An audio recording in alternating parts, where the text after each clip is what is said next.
लेकर आए हैं। तो चलिए देखते हैं बहुत ध्यान से इन सभी प्रश्नों को।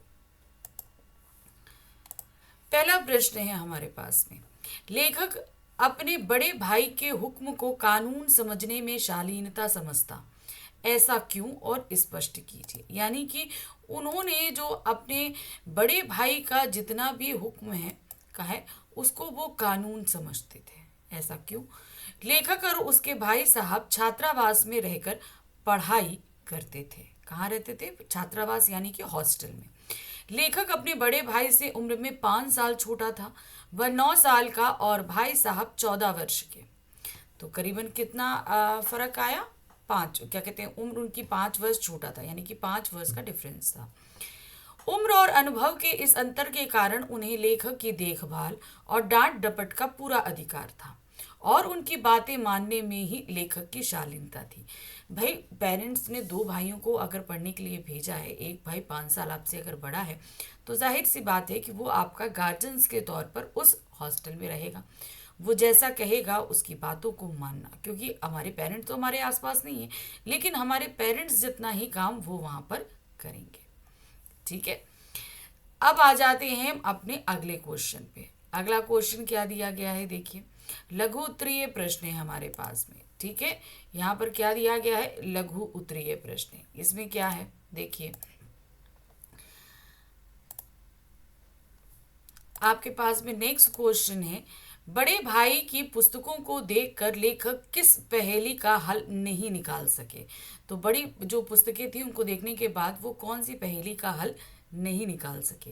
लेखक ने देखा कि बड़े भाई साहब ने अपनी पुस्तकों और कॉपियों के पृष्ठों और हाशिए पर जानवरों की तस्वीरें बना रखी हैं, या ऐसे शब्दों का निरर्थक मेल करने का प्रयास किया है जिनसे किसी अर्थ की अभिव्यक्ति नहीं होती है। लाख चेष्टा करने पर भी कुछ समझ ना पाने के कारण लेखक के लिए यह अबूझ पहेली बनी रही। वह उम्र में छोटा होने से बड़े भाई की पहेलियों का हल कैसे दे सकता था। अब बड़े भाई की जो आदत थी वो पूरा दिन पढ़ते रहने की थी। ठीक है, इस कारण से क्या हुआ कि पूरा दिन इंसान कितना पढ़ेगा। पढ़ने में जब उनको थोड़ा सा वो उबने लगते थे तो या तो पिक्चर्स बनाने लगते थे या कुछ ऊट पटांग चीज़ें लिखने लगते थे। यही उनकी कॉपियों में पीछे की साइड में लिखा हुआ मिलता था। अब जब छोटे भाई ने ये सारी चीज़ें देखी तो उसकी समझ के बाहर, क्योंकि उसके लिए ऐसी कंडीशन कभी पैदा ही नहीं होती थी, और चूंकि वो भाई इतने बड़े हैं कि उनसे पूछा भी नहीं जा सकता कि इसका मतलब क्या है। नेक्स्ट क्वेश्चन है, शिक्षा जैसे महत्वपूर्ण मसले पर बड़े भाई साहब के विचारों को स्पष्ट कीजिए। तो बड़े भाई साहब ने शिक्षा को लेकर कई बातें कही इस पाठ में, जो आज की शिक्षा नीति पर, उस समय की शिक्षा नीति पर एक व्यंग भी था। भाई साहब को शिक्षा के लिए अत्यंत महत्वपूर्ण मानते थे। ऐसे महत्वपूर्ण मामलों में वे जल्दबाजी करने के पक्षधर नहीं थे। उनका मानना था कि जिस प्रकार एक मकान बनाने के लिए मजबूत नींव की ज़रूरत होती है, उसी प्रकार शिक्षा की नींव मजबूत बनाने के लिए वे एक एक कक्षा में 2-3 साल लगाते हैं। तो समझ में आया कि मतलब वो एक ही कक्षा में उनको जो बार बार फेल हो रहे हैं, इसके कारण उन्होंने क्या बताया कि वो जो है वो ये मानते हैं कि हमें हमारी नींव जो है वो मजबूत होनी चाहिए, इसीलिए वो एक क्लास में इतने दिन लगाते हैं। जैसे कि एक मकान की नींव मजबूत होनी चाहिए, उसी तरीके से। नेक्स्ट क्वेश्चन है, लेखक को अपने भाई के रौद्र रूप के दर्शन क्यों हो जाया करते थे। यानी कि लेखक को अपने भाई के जो रौद्र रूप था उसका दर्शन किस तरीके से होता था। लेखक का मन पढ़ाई की बजाय खेलकूद में अधिक लगता था। वह घंटा भर भी पढ़ाई के लिए ना बैठता और मौका पाते ही हॉस्टल से निकलकर मैदान में आ जाता। यानी कि जैसे ही मौका मिले तुरंत पढ़ाई हॉस्टल छोड़े और मैदान में खेलने के लिए आ जाए। वह तरह तरह के खेल खेलते हुए दोस्तों साथ बातें करते हुए समय बिताया करता था। उसका ऐसा करना और पढ़ाई से दूरी ये भाई साहब को पसंद न थी। वह जब भी खेल कर घर आता तब उसे भाई के रौद्र रूप का सामना करना पड़ता। अब भाई का मानना था कि भाई पढ़ो, लेकिन हमारे लेखक का पढ़ाई में ज़्यादा मन न लगे, वो खेलने कूदने में। और खेल के जैसे ही पहुँचे सामने भाई साहब, अब फिर उन्होंने जो गुस्सा करना शुरू किया उसी को उन्होंने रौद्र रूप का नाम दिया है। प्रश्न संख्या 5 है, खेल में लौटते ही भाई साहब लेखक का स्वागत किस तरह करते थे? अब जब ये खेल कर लौटे हॉस्टल में तो भाई साहब किस तरीके से स्वागत करते थे? उस क्वेश्चन पूछते थे, कहाँ थे? अब इसका जवाब हमारे लेखक के पास नहीं। हम्म लेखक जब भी खेल कर घर लौटता तो गुस्साए भाई साहब उससे पहला सवाल यही करते, कहाँ थे? हर बार इसी प्रकार के प्रश्न का उत्तर लेखक भी चुप रह कर देता। मतलब जितनी बार ये प्रश्न होता लेखक जवाब नहीं देते, चुप रहते थे। वह अपने द्वारा बाहर खेलने की बात कह नहीं पाता। लेखक की ये चुप्पी कहती थी कि उसे अपना अपराध स्वीकार है। ऐसे में भाई साहब सा स्नेह और रोष भरे शब्दों से उसका स्वागत करते थे। मतलब डांटते थे, मगर ऐसा भी नहीं कि बहुत तेज या रुद्र आवाज में बोले। आवाज उनकी जो है वो नम्र ही रहती थी, लेकिन जो बातें कहते थे वो एकदम कटाक्ष होती थी। तो इस तरीके से उनको वो आगे जब खेल के आते थे तो इस तरीके से उनका स्वागत किया जाता था। अगला प्रश्न है, अंग्रेजी विषय के बारे में भाई व लेखक को क्या बताते थे? ऐसा कहने के पीछे भाई साहब का उद्देश्य क्या था? अब वो अंग्रेजी के बारे में क्या बताते थे? अंग्रेजी बहुत टफ थी, ये उनका मानना था। भाई साहब लेखक के सामने अंग्रेजी की कठिनता का भयावह चित्र खींचते हुए कहते, इस तरह अंग्रेजी पढ़ोगे तो जिंदगी भर पढ़ते रहोगे और एक हर्फ भी ना आएगा, यानी कि एक अक्षर भी ना आएगा। अंग्रेजी पढ़ना कोई हंसी खेल नहीं है जिसे हर कोई पढ़ ले। इसके लिए दिन रात एक करना पड़ता है। इतने परिश्रम के बाद भी इसे शुद्ध रूप में पढ़ा और बोला नहीं जा सकता। ऐसा कहने के पीछे भाई साहब का उद्देश्य यही था कि लेखक अधिकाधिक पढ़ाई पर ध्यान दे। मतलब वो कठिनता को बताते थे कि इतना मुश्किल है ये सब्जेक्ट, ताकि हमारे लेखक पढ़ने पर ध्यान दें, क्योंकि वो पढ़ते नहीं थे। तो कहते थे ये सब्जेक्ट इतना कठिन है, अगर तुम ध्यान से नहीं पढ़ोगे तो कैसे आएगा? क्योंकि भाई साहब को भी तो चिंता थी कि नहीं थी। तो वही चिंता वो डांट के रूप में व्यक्त करते थे। प्रश्न संख्या 7 है, मुझे देखकर भी सबक नहीं लेते, ऐसा कहकर भाई साहब लेखक को क्या बताना चाहते थे? भाई लेखक जो हैं, हमारे लेखक के जो बड़े भाई साहब थे, वो पूरा दिन रटते रहते थे और परीक्षा में पास होने का प्रयास करते रहते थे। और लेखक यहाँ बिल्कुल ना पढ़े, बहुत कम पढ़े। तो वे कहते थे मुझे देखकर तो कुछ कम से कम जो है सीखो। लेखक के बड़े भाई साहब पढ़ाई के नाम पर किताबें रटने का प्रयास करते। वे रटकर परीक्षा पास करने का प्रयास करते। वे ऐसा करने के क्रम में अक्सर किताबें खोले रहते और खेल कूद मेले तमाशे छोड़कर पढ़ते रहते। फिर भी परीक्षा में फेल हो गए। वे अपने उदाहरण द्वारा ये बताना चाहते थे कि यदि इतना पढ़कर भी मैं फेल हो गया तो तुम सोचो खेलने में समय गंवाने वाले तुम्हारा क्या हाल होगा। यानी कि मैं इतना पढ़ता रहता हूँ, उसके बावजूद मैं फेल हो गया, तो तुम सोचो जो बहुत ही कम पढ़ाई में ध्यान देते हो, अधिकतर तुम्हारा समय खेलने में जाता है, तो तुम कैसे पास होगे? तुम्हारे लिए ये पास होना बहुत मुश्किल हो जाएगा। प्रश्न संख्या 8 है, डांट फटकार लगाते भाई साहब लेखक को क्या क्या सलाह दे डालते थे? उनके ऐसे व्यवहार को आप कितना उचित समझते हैं? तो देखिए, जब वो डांटते थे तो डांट में भी उनकी फिक्र ही होती है ना। तो वही कहते थे, डांट लगाते लगाते क्या सलाह देते थे और इससे उनका क्या व्यवहार पता चलता था। पढ़ाई छोड़कर खेलकूद में समय गंवाकर लौटे लेखक को भाई साहब खूब डांटते फटकारते और ये सलाह भी दे देते कि जब मैं एक दर्जे में 2-3 साल लगाता हूँ तो तुम उम्र भर एक ही दर्जे में पढ़े सड़ते रहोगे। मतलब मैं इतना पढ़ता हूँ तो एक दर्जे में कई साल लगते हैं, और तुम जिस तरीके से पढ़ रहे हो तुम तो एक ही दर्जे में हमेशा पढ़े सड़ते रहोगे, यानी कि हमेशा एक ही दर्जे में रहोगे। इससे बेहतर है कि तुम घर जाकर गुल्ली डंडा खेलो और दादा की गड़ी कमाई के पैसे बर्बाद ना करो। उनकी जो गाढ़ी कमाई है उसको बर्बाद ना करो। उनके इस व्यवहार को मैं उचित नहीं मानता, क्योंकि उनके विचार में नकारात्मकता झलकती है। यानी कि वो खुद जो है अपने लिए एक नकारात्मक फीलिंग बना चुके थे कि मैं इतनी बार फेल होता हूँ, तो उन्हें वही नकारात्मक उनके अंदर भरी हुई थी। तो जब वो लेखक को डांटते तो वही चीज़ स्वतः ही उनके सामने लेखक के सामने आ जाया करती थी कि जैसे लगता था कि वो बच्चे को डराने की कोशिश कर रहे हैं, लेकिन जब वो डरा नहीं रहे थे, वो क्या होता था, वो सिर्फ उसे समझाने की कोशिश करते थे कि किसी तरीके से वो पढ़ाई में ध्यान लगाए। भाई साहब द्वारा लताड़े जाने के बाद लेखक को टाइम टेबल बनाता, उसका वर्णन कीजिए। तो लेखक जो टाइम टेबल बनाते थे वो किस तरीके का होता था, इसके बारे में बुक में दिया गया, उसको ध्यान से देखिएगा। भाई साहब द्वारा लताड़े जाने के बाद लेखक जो टाइम टेबल बनाता था उसमें खेल के लिए जगह नहीं होती।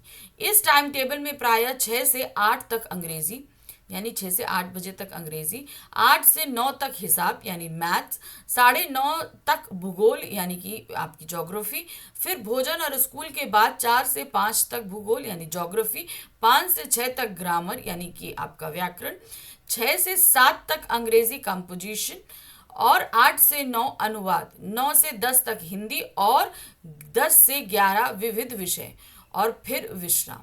तो इस तरीके से पूरा टाइम टेबल बना डालते और उस टाइम टेबल में उसके लिए बिल्कुल जगह नहीं होती जो उन्हें सबसे पसंद है, और वो था खेल। इसीलिए ये टाइम टेबल ज़्यादा दिन तक फॉलो नहीं है, जिस दिन क्या ज़्यादा देर तक ही फॉलो नहीं हो पाता था, एक दिन भी फॉलो नहीं हो पाता था। लेखक अपने ही बनाए टाइम टेबल पर अमल क्यों नहीं कर पाता था, क्या कारण था? लेखक का मन पढ़ाई से अधिक खेलकूद में लगता। वह पढ़ने का निश्चय करके भले ही टाइम टेबल बना लेता, पर टाइम टेबल पर अमल करने की जगह उसकी अवहेलना शुरू हो जाती। मैदान की सुखद हरियाली, हवा के झोंके, खेलकूद की मस्ती और उल्लास, कबड्डी के दांव पेच और वॉलीबॉल की फुर्ती उसे खींच ले जाती। ऐसे में उसे टाइम टेबल और किताबों की याद नहीं रह जाती। तो कहने का तात्पर्य क्या है कि वो खेलों में इतना बिजी रहता था, इतना उनको आकर्षित करता था, तो जो टाइम टेबल बनाते थे वो धरा का धरा रह जाता था और वो खेलने निकल जाते थे। प्रश्न संख्या 11 है, बड़े भाई साहब ने लेखक का घमंड दूर करने के लिए क्या उपाय किया? अब लेखक को घमंड आ गया था कि वो तो कक्षा में बार बार पास होता जा रहा है, वो भी प्रथम फर्स्ट डिवीजन, और हमारे जो बड़े भाई साहब हैं वो फेल होते जा रहे हैं। तो इस तरीके से धीरे धीरे हमारे लेखक के अंदर एक घमंड आ गया। तो उस घमंड को लेखक के भाई ने किस तरीके से दूर किया? बड़े भाई साहब ने देखा कि उनके फेल होने और खुद के पास होने से लेखक के मन में घमंड हो गया है। उसका घमंड दूर करने के लिए उसने रावण का उदाहरण देते, यानी कि बड़े भाई साहब ने रावण का उदाहरण देते हुए कहा कि रावण चक्रवर्ती राजा था जिसे संसार के अन्य राजा कर देते थे, यानी कि टैक्स देते थे। बड़े बड़े देवता भी उसकी गुलामी करते थे, आग और पानी के देवता भी उसके दास थे, पर घमंड ने उसका भी नाश कर दिया। यानी कि इतना सब कुछ होने के बाद भी घमंड उसका नहीं रहा, तो तुम्हें किस चीज का घमंड है जो तुम अपने पास होने का इतना घमंड कर रहे हो? प्रश्न संख्या है 12। अब प्रश्न संख्या 12 में क्या दिए? परीक्षों के संबंध में भाई साहब के विचार कैसे थे, स्पष्ट कीजिए। परीक्षकों के संबंध में भाई साहब के विचार बहुत अच्छे नहीं थे। भाई साहब का कहना था कि परीक्षक इतने निर्दयी होते हैं, यानी कि जो कॉपी चेक करते हैं वो, कि ज्योमेट्री में आ जा बा लिखने की जगह अगर आ बा जा लिखते ही अंक काट कर छात्रों का खून कर देते थे। यानी कि आप लोग जब ज्योमेट्री में ए बी सी डी करते हो, अगर उसको आपने ए सी बी कर दिया तो मार्क्स कट जाएंगे। तो वही चीज़ वो यहाँ पर कह रहे, क्योंकि पहले हिंदी मीडियम में पढ़ाई होती थी तो आ जा बा लिखा जाता था, इस तरीके से अंक काट के छात्रों का खून कर देते थे, वह भी इतनी ईसी व्यर्थ की बात के लिए। इन परीक्षकों को छात्रों पर दया भी नहीं आती। तो इन परीक्षकों को यानी एग्जामिनर को जो कॉपी चेक करते हैं उनके बारे में उनकी ये राय थी। प्रश्न संख्या 13 है, फेल होने पे भी भाई साहब किस आधार पर अपना बड़प्पन बनाए हुए थे? वो था उनका अनुभव। ठीक है, वार्षिक परीक्षा में फेल होने के कारणों में भाई साहब परीक्षकों का दृष्टिकोण, विषयों की कठिनता, अपनी कक्षा की पढ़ाई की कठिनता का हवाला देकर लेखक को कह रहे थे कि लाख फेल हो गया हूँ लेकिन तुमसे बड़ा हूँ, संसार का मुझे तुमसे ज्यादा अनुभव है। वे उम्र में बड़े और अधिक अनुभवी होने के आधार पर अपना बड़प्पन बनाए रखते थे। भाई हमसे अगर कोई बड़ा व्यक्ति है तो ऐसा तो नहीं है कि कभी हमें उससे ज़्यादा अनुभव हो जाएगा, क्योंकि वो हमसे उम्र में बड़ा है तो हमेशा उसका अनुभव हमसे बड़ा ही रहेगा। और यही बात यहाँ पर बड़े भाई साहब ने छोटे से कही। प्रश्न संख्या 14 है, भाई साहब ने अपने दर्जे की पढ़ाई का जो चित्र खींचा था उसका लेखक पर क्या प्रभाव पड़ा, यानी कि उनकी क्लास का जो उन्होंने एक चित्र खींचा था पढ़ाई की एक स्टैंडर्ड का, उसका क्या असर लेखक पर पड़ा। भाई साहब ने अपने दर्जे की पढ़ाई को अत्यंत कठिन बताते हुए उसका जो भयंकर चित्र खींचा था उससे लेखक भयभीत हो गया। लेखक को इस बात के लिए खुद पर आश्चर्य हो रहा था कि वह स्कूल छोड़कर घर क्यों नहीं भाग जाता है, यानी कि इतना मुश्किल है तो वो कैसे पढ़ेगा, तो मैं तो पढ़ाई छोड़कर वापस घर चला जाता हूँ। इतने के बाद भी उसकी खेलों में रुचि और पुस्तकों में अरुचि यथावत बनी रही। मतलब इतना होने के बाद भी वो खेलों में ही ज़्यादा इंटरेस्ट लेते थे, किताबों में नहीं। अब वह कक्षा में अपमानित होने से बचने के लिए अपने टास्क पूरे करने लगे थे। यानी कि अब जो कि भाई स्कूल में बहुत सारे टास्क मिलते हैं, होमवर्क मिलता है, तो उन्हें लगता कि ऐसा ना हो कहीं कक्षा में अपमानित होना पड़े, तो वो क्या करते थे, उन टास्क को पूरा कर लिया करते थे। प्रश्न संख्या 15 है, भाई साहब भी कनकौवे उड़ाना चाहते थे, यानी कि आपका पतंग, पर किस भावना के कारण वह चाहकर भी ऐसा नहीं कर पा रहे थे, क्योंकि उनके अंदर ये सोच थी कि मैं यहाँ पर अपने छोटे भाई का जो है वो गार्जियंस यानी अभिभावक बन के आया हूँ। अगर मैं ही अपना ज़्यादातर टाइम इन पतंगबाजी में लगा दूंगा जो मुझे पसंद है खेलने में, तो मेरे भाई साहब, मेरा छोटा भाई भी वही काम करेगा, फिर उसे मैं पढ़ाई के लिए कैसे प्रोत्साहित कर पाऊंगा। इसलिए वो इतना उड़ाना चाहते थे, मगर इस कारण से यानी कि अपने भाई के सामने एक एग्जाम्पल सेट करने के लिए वो कभी भी इन पतंगों को नहीं उड़ाते थे। भाई साहब के अंदर भी बचपना छिपा था। इस बचपने को वे बलपूर्वक दबाकर अपनी बाल सुलभ इच्छाओं का गला घोटे जा रहे थे। वे खेलने कूदने और पतंग उड़ाने जैसे कार्य करना चाहते थे, परंतु कर्तव्य और बड़प्पन की भावना के कारण वे ऐसा नहीं कर पाते थे, क्योंकि इनका कर्तव्य यहाँ था कि भाई को पढ़ाई में लगाए रहो, तो अगर खुद खेलेंगे तो भाई को कैसे लगाएंगे। यदि वे स्वयं खेल कूद में लग जाते तो लेखक को पढ़ने के लिए कैसे प्रेरित करते, तो ये भी एक जरूरी था। अब हम आ गए हमारे दीर्घोत्तरीय प्रश्न में, यानी कि लॉन्ग क्वेश्चंस में। पहला क्वेश्चन लॉन्ग का क्या है, भाई साहब के फेल होने और खुद के अव्वल आने पर लेखक के मन में क्या विचार आया। यानी कि भाई साहब फेल हो गए, हमारे लेखक जो है फर्स्ट डिवीजन आ गए, तो लेखक ने इस अवसर पर उनके मन में क्या चीजें चल रही थी। वार्षिक परीक्षा का जब परिणाम आया तो दिन रात किताबें खोलकर बैठे रहने वाले भाई साहब फेल हो गए। उनका छोटा भाई यानी लेखक, जिसका सारा समय खेलकूद को भेंट होता था और बहुत डांट डपट खाने के बाद थोड़ी सी पढ़ाई कर लेता था, परीक्षा में अव्वल आ गया। यानी कि जो बहुत कम पढ़ाई कर रहा था वो अव्वल आ गया, और जो पूरे दिन रटता रहा वो फेल हो गया। लेखक जब भी बाहर से खेल कर आता तो भाई साहब रौद्र रूप धारण कर कर सूखती बाणों से उसका स्वागत करते और जी भर के लताड़ते। अब उनके फेल होने पर लेखक के मन में विचार आया, क्यों ना वह भी भाई साहब को आड़े हाथों ले और पूछे कि कहाँ गई वो आपकी घोर तपस्या, यानी कि जो पूरा पूरा दिन आप पढ़ा करते थे। मुझे देखिए, मजे से खेलता भी रहा और दर्जे में अव्वल भी हूँ। पर भाई साहब की उदासी और दुख देखकर उनके घावों पर नमक छिड़कने की हिम्मत लेखक की ना हुई, क्योंकि जब भाई साहब फेल हो गए थे तो उनको भी बहुत तकलीफ थी, तो इसीलिए अगर वो कुछ कहते तो घाव पर नमक छिड़कने जितनी कंडीशन हो जाती। अगला प्रश्न है, भाई साहब भले ही फेल होकर एक कक्षा से 2-3 साल लगाते थे, ठीक है, एक ही कक्षा में फेल हो जाते थे और एक कक्षा में 2-3 साल लगाते थे, पर उनकी सहज बुद्धि अत्यंत तीव्र थी। स्पष्ट कीजिए कैसे। भाई साहब पढ़ाई के प्रति घोर परिश्रम करते, परंतु एक एक कक्षा में 2 या 3-3 साल लगाते, इसके बाद भी उनकी सहज बुद्धि तीव्र थी। भाई साहब के फेल होने और छोटे भाई के पास होने में उसमें अभिमान की भावना बलवती हो गई। वह आज़ादी से खेलकूद में शामिल होने लगा। वह भाई साहब को मौखिक जवाब तो नहीं दे सकता, पर उसके रंग ढंग से यह जाहिर होने लगा कि छोटा भाई अब भाई साहब के प्रति वैसी अदब नहीं रखता जैसे वह पहले रखता था। भाई की सहज बुद्धि ने बिना कुछ कहे सुने इसे भांप लिया, और एक दिन जब वह खेल कर लौटा तो भाई साहब ने उसे उपदेशात्मक भाषा में खूब खरी खोटी सुनाई। इससे स्पष्ट होता है कि भाई साहब की सजग बुद्धि अत्यंत तीव्र थी। यानी कि भाई साहब अगर फेल हो गए हैं तो यहाँ पर छोटे भाई को ये आज़ादी नहीं है कि वो अपनी मर्जी से ही सारे कार्य को करे। ये बात भाई साहब बहुत जल्दी भाप गए और उन्होंने इस बात को समझाने के लिए लेखक को बहुत जल्दी आड़े हाथों ले भी लिया और खूब डांट डपट के उसे समझाया भी ये सारी चीजें। अगला प्रश्न है, बड़े भाई साहब ने तत्कालीन शिक्षा प्रणाली की जिन कमियों की ओर संकेत करते हुए अपने फेल होने के लिए उत्तरदायी ठहराने की कोशिश की है, उससे आप कितना सहमत हैं? अपने विचार लिखिए। तो आजकल की शिक्षा नीति पर उन्होंने कुछ टिप्पणियां की हैं भाई साहब ने, वही पूछी गई हैं।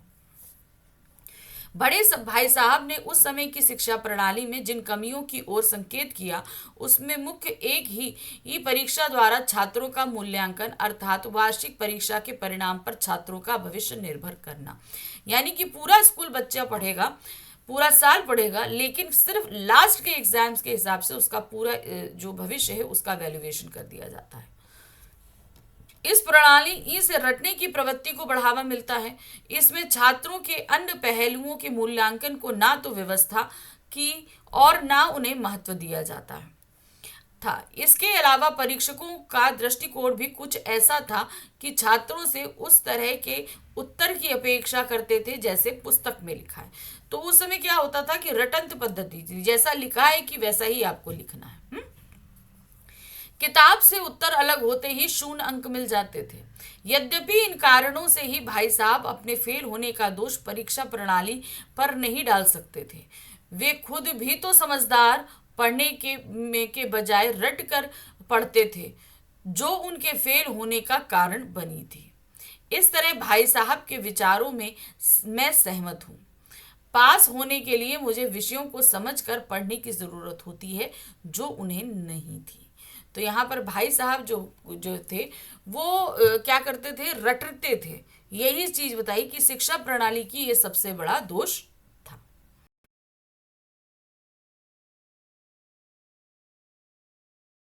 मनाया जा रहा था बंगाल में। शुरू करें तो कहाँ, यानी कि बंगाल में, कोलकाता में मनाया जा रहा था। नेक्स्ट क्वेश्चन है पहला ही है हमारा क्वेश्चन। 26 जनवरी 1931 को पार्कों और मैदानों में पुलिस ही पुलिस दिखती थी, आखिर क्यों? चारों तरफ इतनी पुलिस का प्रबंध क्यों किया गया था? 26 जनवरी 1931 को कोलकाता में स्वतंत्रता प्राप्ति के लिए क्रांतिकारियों और देशभक्तों द्वारा स्वतंत्रता दिवस मनाने का निर्णय लिया गया। इसके अंतर्गत ध्वजारोहण और प्रतिज्ञा लेना तय किया गया। इसे रोकने के लिए पार्क और मैदान में पुलिस ही पुलिस दिखती थी। यानी कि अब ये जो है, आप स्वतंत्रता दिवस मनाने जा रहे हो, तो उस समय की सरकार कौन थी भारत में? उस समय की सरकार थी अंग्रेज सरकार। तो वो तो नहीं चाहती थी कि पूर्ण स्वतंत्रता हो, तो वो पूरी तरीके से इस आंदोलन को दबाने का प्रयत्न कर रही थी। तो उसने पूरा दमखम पुलिस सब हर तरह से जो है वो चारों तरफ फहरा रखी थी कि किसी भी तरीके से ये स्वतंत्रता दिवस ना मनाया जाए, क्योंकि इस स्वतंत्रता दिवस को मनाने की शर्त थी कि उन्हें मॉन्यूमेंट के पे झंडा फहराना था और उसके नीचे शपथ पढ़नी थी। तो ये उन्हें करने से रोकना था। प्रश्न संख्या 2 है, तारा सुंदरी पार्क में पुलिस ने लोगों को रोकने के लिए क्या किया? तारा सुंदरी पार्क में बड़ा बाजार कांग्रेस कमेटी के युद्ध मंत्री हरीशचंद्र सिंह को झंडा फहराने ने भीतर न जाने दिया। कहा गया, उन्हें तारा सुंदरी पार्क में अंदर नहीं जाने दिया गया। पुलिस ने वहां काफी मारपीट की, जिसमें 2-4 आदमियों के सिर फट गए। गुजराती सेविका संघ की ओर से निकाले गए जुलूस में शामिल लड़कियों को गिरफ्तार कर उन्हें रोकने का प्रयास किया गया। तो तारा सुंदरी पार्क में पुलिस ने लोगों को रोकने के लिए बहुत प्रयत्न किए कि किसी भी तरीके से, तो उन्होंने लाठी चार्ज तक किया, मारपीट करी। मारपीट करना मतलब लाठी चार्ज कर देना, और जिसमें बहुत सारे लोग घायल भी हो गए थे। प्रश्न संख्या 3 है, पुलिस कमिश्नर द्वारा निकाली गई नोटिस का तथ्य स्पष्ट करते हुए बताइए कि यह नोटिस क्यों निकाली गई थी। क्योंकि भाई 26 जनवरी 1931 को ये पता था कि स्वतंत्रता दिवस मनाया जाना है पूर्ण स्वतंत्रता की मांग के लिए, तो सरकार भी इस चीज को लेकर सचेत थी। तो उसने पहले ही एक नोटिस निकाल दिया था, और उस नोटिस में क्या था आपको वो बताना है। पुलिस कमिश्नर द्वारा निकाली गई नोटिस का तथ्य यह था कि अमुक अमुक धारा के अंतर्गत, यानी कि कुछ धाराएं लगाई गई थी, सभा नहीं हो सकती, किसी भी तरह की कोई सभा नहीं हो सकती। यदि आप भाग लेंगे तो उसे अपराध समझा जाएगा, और अगर उसके बाद भी अगर सभा होती है और आप उसमें शामिल होंगे तो आप अपराध करेंगे, तो आपको गिरफ्तार किया जा सकता है। यह नोटिस इसलिए निकाली गई होगी ताकि इस दिन झंडा फहराने और स्वतंत्रता की प्रतिज्ञा लेने के कार्यक्रम को विफल किया जा सके। यानी कि अगर हम पहले नोटिस निकाल दें तो बहुत सारे लोग डर जाएंगे और जो है वो इस कृत्य को करने के लिए आगे नहीं आएंगे, इसीलिए पुलिस ने नोटिस निकाल दी। अब नोटिस निकालने का एक रीजन ये भी है क्योंकि उस ये सारी कार्रवाई करने के लिए भी तो नहीं होगा कि मान लीजिए कि अगर उन लोगों ने जुलूस निकाला और पुलिस ने कोई नोटिस नहीं निकाली थी सभा करने या इसके मना करने के लिए, तो वो बोलेंगे भाई आपने तो ऐसा कुछ कहा ही नहीं था, हमें तो पूर्ण करने की आज़ादी थी। इसलिए उन्होंने इसको पहले ही सिक्योर कर लिया कि हमने तो पहले नोटिस निकाल दिया था, आपको सभा नहीं करनी थी। तो इस धारा के तहत आप लोगों को गिरफ्तार किया जाता है। प्रश्न संख्या 4 है, काउंसिल की तरफ से निकाली गई नोटिस का कथ्य एवं उद्देश्य क्या था। अब भाई पुलिस की तरफ से निकाली गई जो नोटिस थी तो वो आपने देख ली। तो यहाँ पर काउंसिल यानी कि जिन्होंने बोला था कि हमें स्वतंत्रता दिवस मनाना है, ठीक है, उनकी तरफ से क्या नोटिस निकाला गया था। ठीक है, काउंसिल द्वारा निकाली गई नोटिस का मूल कथ्य यह था कि मॉन्यूमेंट के नीचे ठीक 4:24 पर झंडा फहराया जाएगा। तो उनकी नोटिस में टाइम भी था 4:24 पे, तथा स्वतंत्रता की प्रतिज्ञा पढ़ी जाएगी। सर्वसाधारण की उपस्थिति होनी चाहिए, मतलब सभी लोग वहां पर होने चाहिए। इस नोटिस का उद्देश्य था स्वतंत्रता दिवस मनाने की पुनरावृत्ति करना तथा पूर्ण आजादी की मांग करना। तो इस नोटिस का क्या उद्देश्य था कि उन्हें जो है स्वतंत्रता दिवस की पुनरावृत्ति करनी थी। 26 जनवरी 1930 को मनाया गया था, अब इन्हें दोबारा मनाना था 26 जनवरी 1931 को, तो ये पुनरावृत्ति होती और इसमें में उन्होंने पूर्ण स्वतंत्रता की मांग भी रखी थी। तो इसीलिए जो है उन्होंने ये नोटिस निकाला कि हम सभी जो है 4:24 पे मॉन्यूमेंट पे झंडा फहराएंगे और उसी के नीचे शपथ भी पढ़ी जाएगी। प्रश्न संख्या 5 है, जुलूस को ना रोक पाने की खींच पुलिस ने किस तरह उतारी। अब जुलूस को वो नहीं रोक पा रही थी क्योंकि चारों तरफ से जुलूस आ रहा था। एक को रोके तो दूसरा आ जाए, दूसरों को रोको तीसरा आ जाए, तीसरों को रोको तो पहला वाला खड़ा हो जाए। तो ये कहीं ना कहीं उनके अंदर खींच आ गई थी। तो ये किस तरीके से उन्होंने शांत करी। भीड़ की अधिकता के काम पुलिस के कारण पुलिस जुलूस को जब ना रोक सकी तो उसे अपनी खींच उतारने के लिए मैदान के मुहाने पर पहुंचते ही जुलूस पर लाठियां चलानी शुरू कर दी।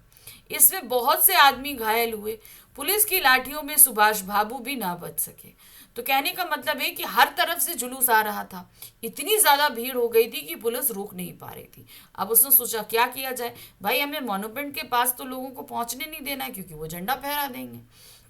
तो उन्होंने क्या किया, पार्क तक जो है पार्क के बाहर तैनाती कर दी और वहां से इन्होंने जो कोई भी पहुंचे उनके ऊपर लाठी चार्ज करना शुरू कर दिया। तो इस तरीके से वो खींच अपनी उतार रहे थे पूरे जुलूस को, क्योंकि पूरा प्रबंध था, सब कुछ था, लेकिन तब भी उनको इतनी उम्मीद नहीं थी कि इतनी सारी भीड़ इकट्ठा हो जाएगी। प्रश्न संख्या 6 है, झंडा दिवस के अवसर पर पुलिस का क्रूरतम रूप देखने को मिला। तो झंडा दिवस मतलब वही 26 जनवरी 1931 को क्रूरतम रूप था। उसने लाठीचार्ज भी करी, चाहे आदमी हो चाहे औरत हो, कोई भी नहीं देखा उन्होंने, सभी को उन्होंने लाठियों से मारा था। तो एक तरीके से उनका क्रूरतम रूप ही सामने आया था। झंडा दिवस अर्थात 26 जनवरी 1931 को भारतीयों द्वारा जो कार्यक्रम मनाने का निश्चय किया गया था उसे रोकने के प्रयास में पुलिस का क्रूरतम रूप देखने को मिला। पुलिस जुलूस में शामिल लोगों पर लाठीचार्ज कर रही थी जिससे लोग लहूलुहान हो रहे थे। पुलिस महिलाओं और लड़कियों के साथ भी मारपीट कर रही थी। मतलब ऐसा नहीं था कि सिर्फ पुरुषों के साथ कर रही थी, अगर औरतें और महिलाएं भी जो उस जुलूस में शामिल थी वो उनसे भी लाठीचार्ज करने में बाज नहीं आ रहे थे, उनके ऊपर भी वो हथियार आजमा रहे थे। प्रश्न संख्या 7 है, पुलिस जिस समय मॉन्यूमेंट के नीचे लाठियां भांज रही थी उस समय दूसरी ओर महिलाएं किस काम में लगी थी। तो मॉन्यूमेंट के पास जो है पुलिस किसी को पहुंचने नहीं दे रही थी, तो वहां उसने लाठीचार्ज शुरू कर दिया था। तो दूसरी तरफ जो औरतें हैं वो क्या कर रही थी, मॉन्यूमेंट के नीचे पुलिस जिस समय लोगों पर लाठियां भांज रही थी और लोग लहूलुहान हो रहे थे, उसी समय दूसरी ओर महिलाएं मॉन्यूमेंट की सीढ़ियों पर चढ़कर झंडा फहरा रही थी। तो मतलब वो मॉन्यूमेंट तक पहुंचने और दूसरी तरफ से महिलाओं ने पहुंचकर झंडा फहरा दिया और स्वतंत्रता की प्रतिज्ञा भी पढ़ रही थी। ऐसा करके वह झंडा दिवस कार्यक्रम को सफल एवं संपन्न करने में जुटी हुई थी। तो जिस लिए उन लोग निकले थे वो कार्य उन्होंने कर लिया था पुलिस के इतने प्रबंध के बाद भी। अब हम आ गए हैं दीर्घोत्तरीय प्रश्न पे। इन प्रश्नों को बहुत ध्यान से देखिएगा, ठीक है। तो यहाँ पर क्या दिया गया है कि 26 जनवरी 1931 को कोलकाता में कोलकाता के रास्तों पर उत्साह और नवीनता देखते ही बनती थी। इनके कामों एवं नएपन का वर्णन कीजिए। तो यहाँ पर क्या है कि 26 जनवरी 1931 को कोलकाता का उत्साह, क्योंकि वो लोग जा रहे थे पूर्ण स्वतंत्रता की मांग करने और स्वतंत्रता दिवस मना रहे थे, तो जाहिर सी बात है उनके अंदर बहुत ज्यादा उत्साह था। तो वो क्या था, आपको वही बयां करना है। तो देखिए क्या है, 26 जनवरी 1931 को कोलकाता में स्वतंत्रता दिवस मनाए जाने की पुनरावृत्ति होनी थी। इस दृष्टि से इस महत्वपूर्ण दिन को अत्यंत उल्लास से मनाया जाना था। इस बार का उत्साह भी देखते ही बनता था। इसके प्रचार मात्र पर ही 2000 रुपये खर्च किए गए थे, यानी कि ये जो करना जा रहे थे इस पे इन्होंने लगभग 50,000 रुपये 2000 रुपये पहले ही खर्च कर दिए थे। कार्यकर्ताओं को झंडा देते हुए उन्हें घर घर जाकर समझाया गया था कि आंदोलन की सफलता उनके प्रयासों पर ही निर्भर करती है। ऐसे में आगे आकर उन्हें ही सारा इंतजाम करना था। इसे सफल बनाने के लिए घरों और रास्तों पर झंडे लगाए गए थे। इसके अलावा जुलूस में शामिल लोगों का उत्साह चरम पर था। उन्हें पुलिस की लाठियां भी रोक पाने में असमर्थ साबित हो रही थी। तो ये चारों तरफ जो उत्साह और नवीनता का माहौल था कि कितने आप कितना रोकोगे, कितना मारोगे, हम आगे ही बढ़ते जाएंगे। दूसरा प्रश्न है, 26 जनवरी 1931 को सुभाष चंद्र का एक नया रूप और एवं सशक्त नेतृत्व देखने को मिला, स्पष्ट कीजिए। तो सुभाष चंद्र जी का एक नया रूप और उनका एक सशक्त नेतृत्व देखने को मिला था, आपको वही नया रूप के बारे में बताना है। 26 जनवरी 1931 को कोलकाता में स्वतंत्रता दिवस मनाया जाना था। गत वर्ष इसी दिन पूर्ण स्वराज पाने के लिए झंडा तो फहराया गया था, पर इसका आयोजन भव्य न था। गत वर्ष यानी कि 1930 में ये करा तो गया था, लेकिन ये बहुत बड़े स्केल पर नहीं किया गया था। आज झंडा फहराने और प्रतिज्ञा लेने के इस कार्यक्रम में सुभाष चंद्र के क्रांतिकारी रूप के दर्शन हो रहा था। वे जुलूस के साथ असीम उत्साह के साथ मॉन्यूमेंट की ओर बढ़ रहे थे। उन्हें रोकने के लिए पुलिस ने लाठियां भांजनी शुरू कर दी थी, क्योंकि वो जानते थे कि भाई बड़े नेता हैं, लोग इनके साथ आएंगे, तो उन्होंने उन्हीं के जुलूस पे लाठियां बरसानी शुरू कर दी थी। फिर भी वे चोट की परवाह किए बिना निडरता से आगे ही आगे बढ़ते जा रहे थे और जोर जोर से वंदे मातरम बोलते जा रहे थे। पुलिस की लाठियां उन पर भारी पड़ी थी। यह देख ज्योतिर्मय गांगुली ने उन्हें पुलिस से दूर अपनी ओर आने के लिए कहा, पर सुभाष चंद्र ने कहा आगे बढ़ना है। उनका यह कथन जुलूस को भी प्रेरित कर रहा था, मतलब लाठियां उनके ऊपर पड़ रही हैं। दूसरी तरफ यहाँ पर ज्योतिर्मय गांगुली ने कहा कि नहीं, आप उधर नहीं, इधर आ जाइए। उन्होंने बोला नहीं, हमें तो आगे बढ़ना है। तो ये चीज की लाठियां खाकर भी वो आगे बढ़ रहे थे, ये जोश था उनके अंदर। प्रश्न संख्या 3 है, ब्रजलाल गोयनका कौन थे? झंडा दिवस को सफल बनाने में उनकी भूमिका पर प्रकाश डालिए। ब्रजलाल गोयनका स्वतंत्रता सेनानी थे जो कई दिनों से लेखक के साथ काम कर रहे थे। वे दमदम जेल में भी लेखक के साथ थे। वे झंडा दिवस 26 जनवरी 1931 को सभा स्थल की ओर जाते हुए मिले थे। पहले तो वे झंडा लेकर वंदे मातरम बोलते हुए इतनी तेजी से आगे भागे कि अपने आप गिर गए।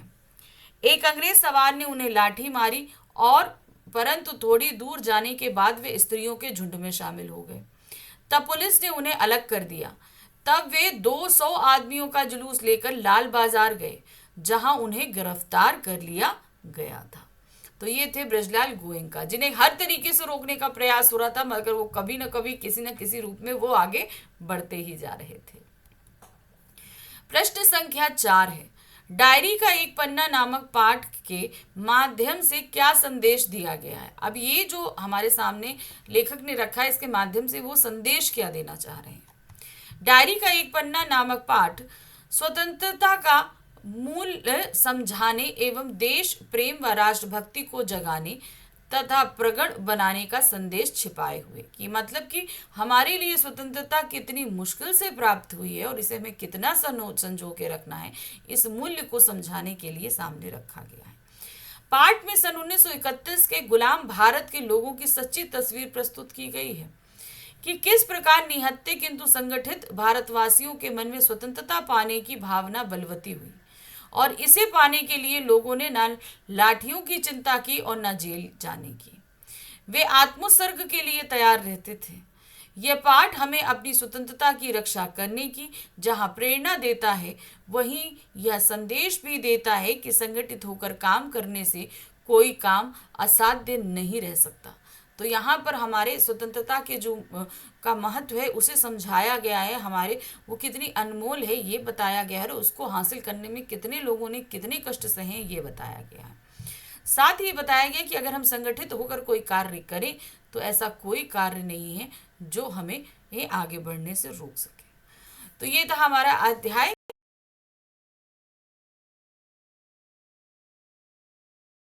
ताकि आप अच्छे से एग्जाम के लिए अपने प्रिपेयर हो जाए। तो आज का जो हमारा पहला प्रश्न आ रहा है वो है लघुत्तरीय प्रश्न, यानी कि ये जो हमारा आज का हम वीडियो करा रहे हैं इसमें जो आपके मोस्ट इंपॉर्टेंट क्वेश्चन करा रहे हैं इसमें आपके लघुत्तरीय प्रश्न भी रहेंगे और दीर्घोत्तरीय प्रश्न भी रहेंगे। ठीक है, तो सबसे पहले आते हैं लघुत्तरीय प्रश्नों पे। पहला प्रश्न है, द्वीप समूह के बारे में निकोबारियों का विश्वास स्पष्ट कीजिए। अब द्वीप समूह के बारे में जो निकोबारी लोग हैं अभी प्रेजेंट समय में उनका क्या विश्वास है। द्वीप समूह के बारे में निकोबारियों का यह विश्वास है कि प्राचीन काल में अंडमान द्वीप समूह का अंतिम दक्षिणी द्वीप लिटिल अंडमान और कार निकोबार अविभाजित हुआ करते थे, यानी कि अविभाजित यानी कि जो विभाजित नहीं थे, आपस में जुड़े हुए थे। यद्यपि आज उनके बीच में 96 किलोमीटर दूरी है, पर तब पूरा द्वीप समूह एक था, यानी कि तब वो दोनों द्वीप एक थे, ये उनकी मान्यता है। दूसरा प्रश्न है, तातारा कौन था, ग्रामवासियों के साथ उसके संबंध कैसे थे। तो तातारा हमारी श्लोक कथा का नायक है ना, तो उसके बारे में कई चीजें बताई गई हैं। देखिए, तातारा अविभाजित अंडमान निकोबार द्वीप समूह के पासा गांव का नवयुवक था, यानी कि जब ये द्वीप समूह अविभाजित नहीं था, यानी कि आपस में जुड़ा हुआ था, तो उस समय एक गांव हुआ करता था वहां पर पासा, वो वहां का रहने वाला नवयुवक था जो अपने साहसिक कारनामों और विलक्षण तलवार के लिए प्रसिद्ध था। वह अपने उदार और मददगार स्वभाव के लिए भी प्रसिद्ध था, तो इसीलिए वो लोगों में प्रसिद्ध था क्योंकि सबकी हेल्प भी वो आगे बढ़ चढ़कर किया करता था। प्रश्न संख्या 3 है, तातारा को पर्व त्योहारों में विशेष रूप से क्यों बुलाया जाता था। सिर्फ पासा ही नहीं, आसपास के जितने भी गांव हैं, चाहे लपाती जहाँ की वामीरो रहने वाली थी या आसपास के जितने गांव थे, उसमें किसी भी तरह का समारोह आयोजन पशु पर्व होते थे तो उसमें तातारों को बुलाया जरूर जाता था। आखिर क्यों।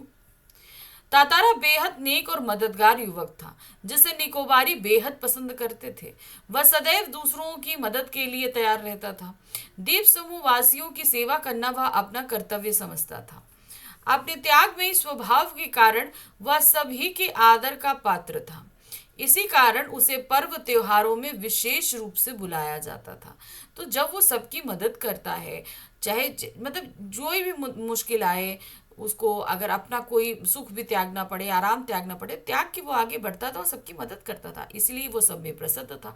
इसे किसी भी तरह के त्योहार या पर्व मनाए जाते थे तो उसको जरूर आमंत्रित किया जाता था क्योंकि वो सभी को अच्छा लगता था।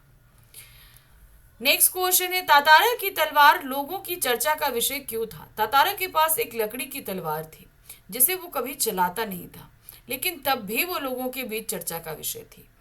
तातारा अपनी पारंपरिक पोशाक के साथ कमर में एक तलवार बांधे रहता था। लकड़ी की इस तलवार के बारे में लोग चर्चा करते थे कि उसमें अद्भुत दैवीय शक्ति थी। वह अपनी तलवार का प्रयोग दूसरों के सामने नहीं करता तथा सदैव अपने साथ रखता है। तातारा के साहसिक कारनामों को भी लोग उसे तलवार की अद्भुत शक्ति मानते थे। यानी कि देखिए, एक तो क्या था कि एक तो वो इतना नेक दिल, तो लोगों को लगता था इसके पास कोई ना कोई पावर है, और उसे वो पावर कहाँ से मिल रही है, उस लकड़ी की तलवार से, क्योंकि वो तलवार हमेशा लगाए तो रहता है मगर इसको कभी इस्तेमाल करते नहीं देखा। यानी कि ये इसका इस्तेमाल अकेले में करता है जिससे इसके अंदर इतनी सारी खूबियां आ जाती हैं। तो लोगों के अंदर ये जो है बातें चलती रहती थी। समुद्र के किनारे गया तातारा अपनी सुध बुध क्यों खोने लगा। अब एक बार पूरे दिन के काम काज सबसे थक के तातारा कहाँ पहुंचा था? समुद्र के किनारे अपनी थकान को हटाने के लिए। लेकिन वहां पर पहुंचकर वो अपनी सुध बुध खो बैठा। क्यों? क्योंकि उसके कानों में वामिरों का गाना पड़ गया था और वामिरो बहुत मधुर गा रही थी, इसीलिए वो अपनी सुध बुध खो बैठा था। समुद्र के किनारे शाम का वातावरण अत्यंत मनोहारी था। समुद्र की ओर से शीतल हवा के झोंके आ रहे थे। वातावरण शांत था। ऐसे में तातारा ने कहीं पास से आता मधुर गीत सुना। अपने पास आते इस गीत को सुनकर तातारा अपनी सुध बुध खोने लगा था। यानी कि वो इतना मधुर गीत था कि वो अपना सब कुछ आसपास हर चीज भूल गया था और उसी धुन की ही जहां से वो आ रही थी उसी के पीछे पीछे पीछे पीछे चलता हुआ वहां तक पहुंच गया था। सुध बुध खोए तातारा की तंद्रा कैसे टूटी? तंद्रा टूटने पर उसने क्या किया? सुध बुध खोए था यानी कि उसे किसी तरह का होश नहीं था। अब वो उसकी होश उसको आया कैसे? यानी कि उस जो पूरी तरीके से वो खोया हुआ था वो तंद्रा टूटी कैसे उसकी? मधुर गीत सुनकर सुदबुद खोए तातारा की तंद्रा तब टूटी जब लहरों के प्रबल वेग से उसकी तंद्रा भंग हुई। तंद्रा टूटने और सचेत होने पर तातारा उधर जाने को विवश हो गया जिधर से अब भी मधुर गीत की आवाज आ रही थी। तो मतलब वो चलता जा रहा था उसी सुदबुद में एकदम से उसके ऊपर जो है वो पानी का वेग पड़ा, समुद्र के किनारे था, तो उसकी तंद्रा टूटी तो सुदबुद खो दिया, लेकिन फिर वो उसी तरफ बढ़ने लगा जहां पर वो आवाज आ रही थी। वामीरो क्यों ना जान सकी कि कोई अजनबी उसे निहारे जा रहा है। अब वामीरो तो गाना गा रही थी, लेकिन वो क्यों नहीं जान सकी कि कोई अजनबी पुरुष उसे इतनी देर से देख रहा है और सुन रहा है। वामीरो समुद्र के किनारे बैठी ढलती हुई शाम के सौंदर्य में बेसुध थी। सूर्य के आकर्षक रंग को निहार रही थी जो समुद्र के शरीर पर पड़ रही थी। यानी कि सूरज जब डूब रहा था तो उसकी उसकी रोशनी कहाँ पड़ रही थी? वो समुद्र पर पड़ रही थी। वह मधुर स्वर में गीत गाए जा रही थी। वह गाने में इतनी खोई थी कि उसे अजनबी द्वारा निहारे जाने का ध्यान ही नहीं रहा। तो वो आसपास के प्राकृतिक वातावरण में इतना डूबी थी और अपने गाने को गाने में इतना मगन थी कि कोई व्यक्ति उसके बगल में खड़ा होकर उसे निहार रहा है, उसे इस चीज का एहसास ही नहीं था। वामीरो ने मधुर गाना अधूरा क्यों छोड़ दिया? अब जब वो इतना अच्छा गाना गा रही थी, उसे भी अच्छा लग रहा था, तातारा जिसे सुन रहा था उसे भी अच्छा लग रहा था, तो आखिर उसने वो गाना बीच में क्यों छोड़ दिया? वामीरो ने मधुर स्वर में गीत अधूरा इसलिए छोड़ा क्योंकि जब वह गीत गाने में तल्लीन थी तभी समुद्र की एक ऊंची लहर उठी और उसे भिगो गई। इसी हड़बड़ाहट में गीत गाना भूल गई। अब वो तो बैठी हुई थी, एकदम से बहुत तेज लहर आई, वो पूरा गीली हो गई। अब उसके ऊपर जब पूरा पानी पड़ा तो उसका जो है गीत टूट गया, बीच में छूट गया और इसी मतलब वो अपने एकदम से कहते हैं ना हड़बड़ा जाते हैं, तो उस तरीके से वो हड़बड़ा गई थी। प्रश्न संख्या 9 है। तातारा वामीरो के प्रश्न का जवाब देने के बजाय उससे एक ही आग्रह क्यों किया जा रहा था? वामीरो उससे कुछ पूछ रही थी, वो जवाब नहीं दे रहा था और तातारा बस उससे एक ही आग्रह कर रहा था। वो क्या था? तातारा वामीरो के रूप सौंदर्य और मधुर गान में अपनी सुधबुध खो बैठा था। वह सम्मोहित सा वामीरो को देखता जा रहा था। सम्मोहन के कारण वामीरो की आवाज या कोई प्रश्न उसे ठीक से सुना ही नहीं दे रहा था, क्योंकि वो उसके कान में वो सारी चीजें पढ़ ही नहीं रही थी। वो खाली वो गाना जो वो गा रही थी वो गूंज रहा था और वो उसकी सुंदरता को निहारे जा रहा था और वामीरो जो कुछ पूछ रही थी उसके कान में वो सारी आवाज पड़ ही नहीं रही थी। इसलिए वह बार बार तुमने गाना क्यों रोक दिया, गाओ, गीत पूरा करो का आग्रह किया जा रहा था।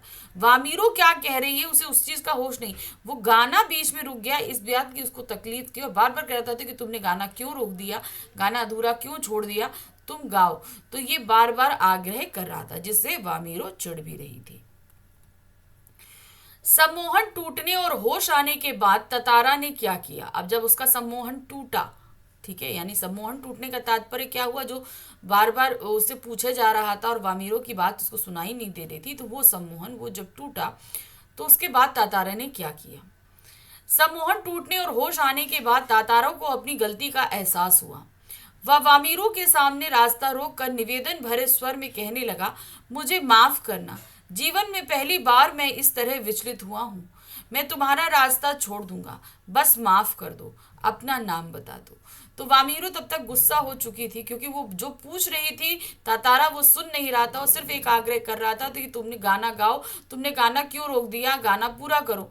अब जब उसको ये होश आता है तो उसे ये चीज़ को बड़ा गलत लगता है कि अरे इसने तो गलत किया, मैं तो गलत कर रहा था कि। तो अब उसे माफ़ी मांगता है और बोलता है कि बस अपना नाम बता दो। तो उसे इस चीज़ का अफसोस था कि वो इतनी तरीके से मगन हो गया कि वामीरो की कही गई बात को भी वो सुन नहीं पा रहा था। तातारा द्वारा पूछे जाने पर भी वामीरो उसे कोई जवाब क्यों नहीं दे रही थी। तातारा अब उससे पूछ रहा था नाम बता दो मुझे माफ कर दो, नाम बता दो मुझे माफ कर दो, लेकिन वामीरो कोई जवाब क्यों नहीं दे रही थी। तातारा द्वारा पूछे जाने पर भी वामीरो उसे कोई जवाब इसलिए नहीं दे रही थी क्योंकि उसे अपने गांव की परंपरा का पूरा ध्यान है।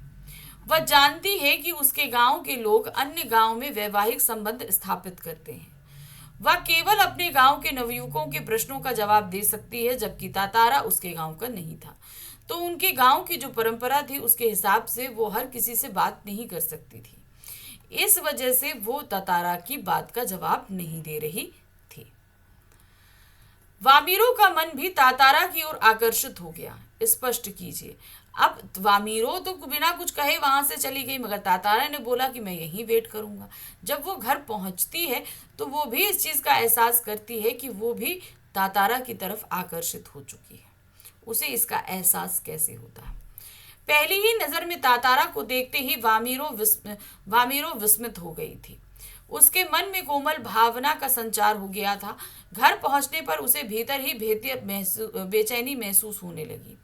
इस बेचैनी से मुक्त होने का उसका प्रयास दिखावा मात्र था, यानी कि उस बेचैनी से वो आजाद होना चाहती थी, लेकिन वो बेचैनी उसे कहीं ना कहीं अच्छी लग रही थी।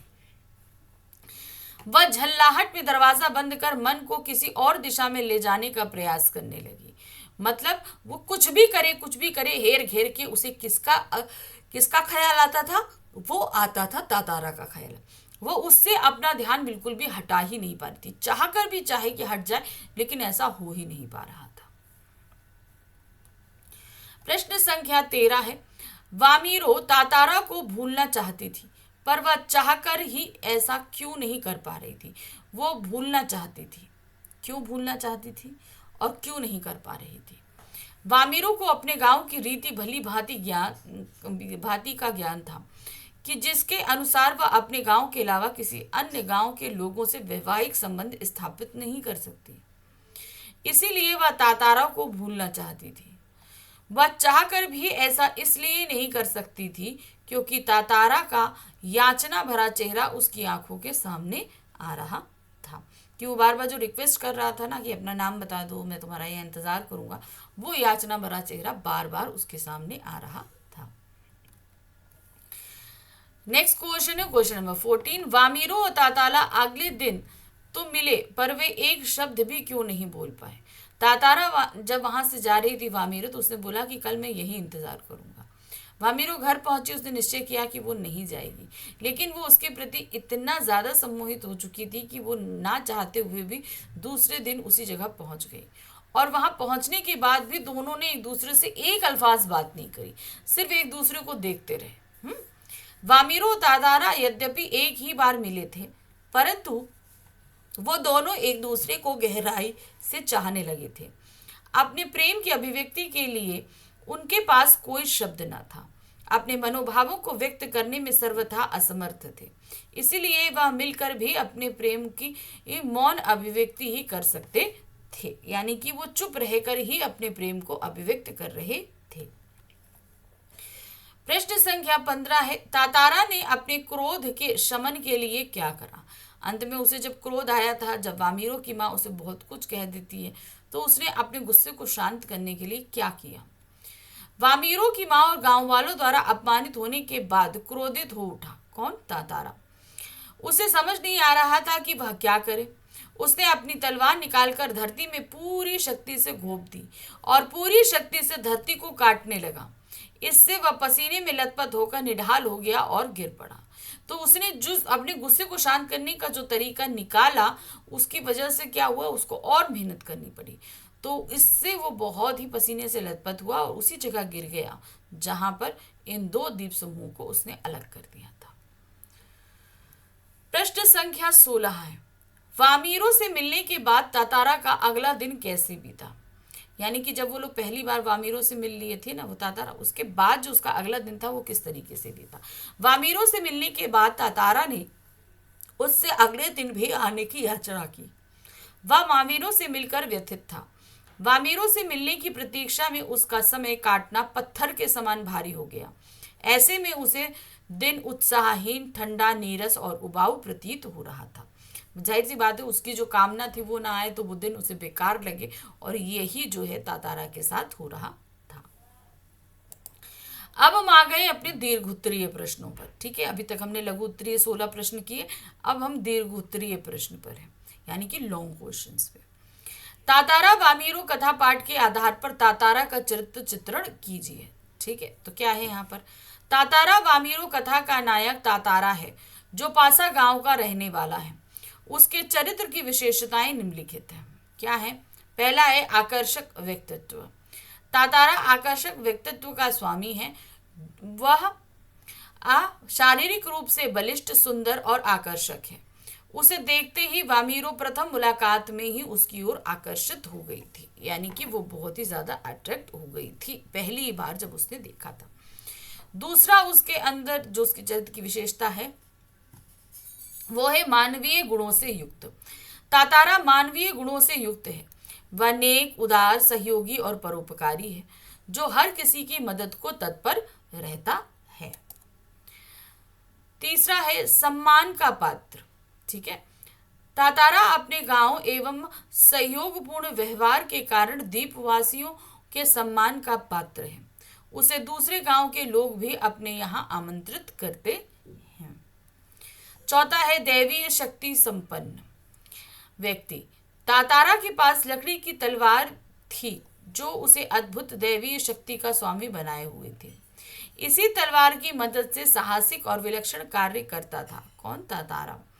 परंतु इसका उपयोग दूसरों का अहित करने के लिए नहीं होता था। मतलब वो हमेशा जो मदद करता था वो दूसरों सबके हित में ही करता था, किसी तरीके से बुरा करने के लिए उस तलवार का इस्तेमाल वो नहीं किया करता था। नेक्स्ट दीर्घोत्तरीय प्रश्न है, रूढ़ी और परंपराओं का बंधन प्रेम की राह में बाधक नहीं बन सकता। तातारा वामीरो कथा के आधार पर बताइए। हमारे यहाँ जो परंपराएं हैं, रूढ़ियां हैं, वो किसी तरह के प्रेम को बंधन से होने से नहीं रोक सकती। यही आपको स्पष्ट करना है, वो भी इस कहानी के आधार पर। तातारा पासा गांव का सुंदर, साहसी और नेकदिल युवक था, और वामीरो लापाती गांव जो अंडमान निकोबार द्वीप समूह का भाग है। वामीरो के गांवों की परंपरा थी कि गांव के नवयुवक और युवतियां अपने ही गांव में वैवाहिक संबंध स्थापित कर सकते हैं, अन्य किसी गांव से नहीं। तो ये उनकी परंपरा थी। एक शाम जब तातारा शाम के समय सागर तट पर घूम रहा था तो उसने मधुर गायन सुना और उधर गया, जहां गीत गाती वामीरो को देखकर वह सुधबुध खो बैठा। तातारा को देखकर वामीरो की भी कुछ ऐसी ही स्थिति थी। मतलब जिस तरीके से तातारा था रहने वाला, उस तरीके से वो वामीरो को भी पसंद था। वामीरो अपने गांव की परंपरा जानती थी, फिर भी दोनों एक दूसरे से प्रेम करने लगे। वे लोगों द्वारा समझाने पर भी एक दूसरे का प्रेम करते रहे। इससे स्पष्ट होता है कि रूढ़ी और परंपराओं का बंधन प्रेम की राह में बाधक नहीं है। नेक्स्ट क्वेश्चन आते हैं दीर्घोत्तरीय प्रश्न। तातारा और वामीरो ने अपने प्रेम के लिए आत्म बलिदान देकर आने वाली पीढ़ी की नई राह दिखाई। स्पष्ट कीजिए। उन्होंने जब अपना बलिदान दिया तो उसने जो नई राह दिखाई कि मतलब अब आपस गांव में आपसी में जो है, जो पहले सिर्फ गांव के नवयुवकों से जो शादी होती थी, अब दूसरे आसपास के गांवों से भी वैवाहिक संबंध स्थापित होने लगे। तातारा और वामीरो एक दूसरे को गहराई से प्रेम करते थे। वे जानते थे कि गांव की परंपरा के अनुसार अलग अलग गांव के होने के कारण एक दूसरे के नहीं हो सकते, फिर भी नियम पूर्वक मिलते रहे। उन्हें समझाने का प्रयास गांव वालों ने भी किया, पर वे अडिग थे, यानी कि जो उन्हें पसंद है वो उसी पर अडिग थे। पासा गांव में आयोजित पशु पर्व में तातारा वामीरो जब परस्पर बातें कर रहे थे तो वामीरो की मां ने उन्हें देख लिया और खूब अपमानित किया। गांव वालों के सामने अकारण अपमानित किए जाने से तातारा क्रोधित हो उठा और अपनी जादुई तलवार से धरती चाक करने लगा। चाक करने का मतलब उसे दो टुकड़ों में मतलब छेदने के लिए किसी तरीके से उसको कोशिश करने लगा। इससे धरती दो भागों में बट गई, तातारा एक पर, दूसरे पर वामीरो। तातारा जब वामीरो के पास आना चाहता तो सफल ना हुआ और समुद्र में बह गया। फिर वो जब द्वीप टूटा ना तो उसी के साथ बहता हुआ वो भी चला गया। कुछ ऐसी ही स्थिति वामीरो के साथ हुई। वह इस घटना के बाद निकोबारी अपने गांवों के अलावा अन्य गांवों में भी वैवाहिक संबंध बनाने लगे। इस तरह स्पष्ट है कि तातारा और वामीरो के मिलन में बलिदान आगामी है, आगामी पीढ़ी को नई राह देता है, यानी कि जो आने वाली पीढ़ी है वो उसको बहुत ही अच्छा संदेश दे रहा।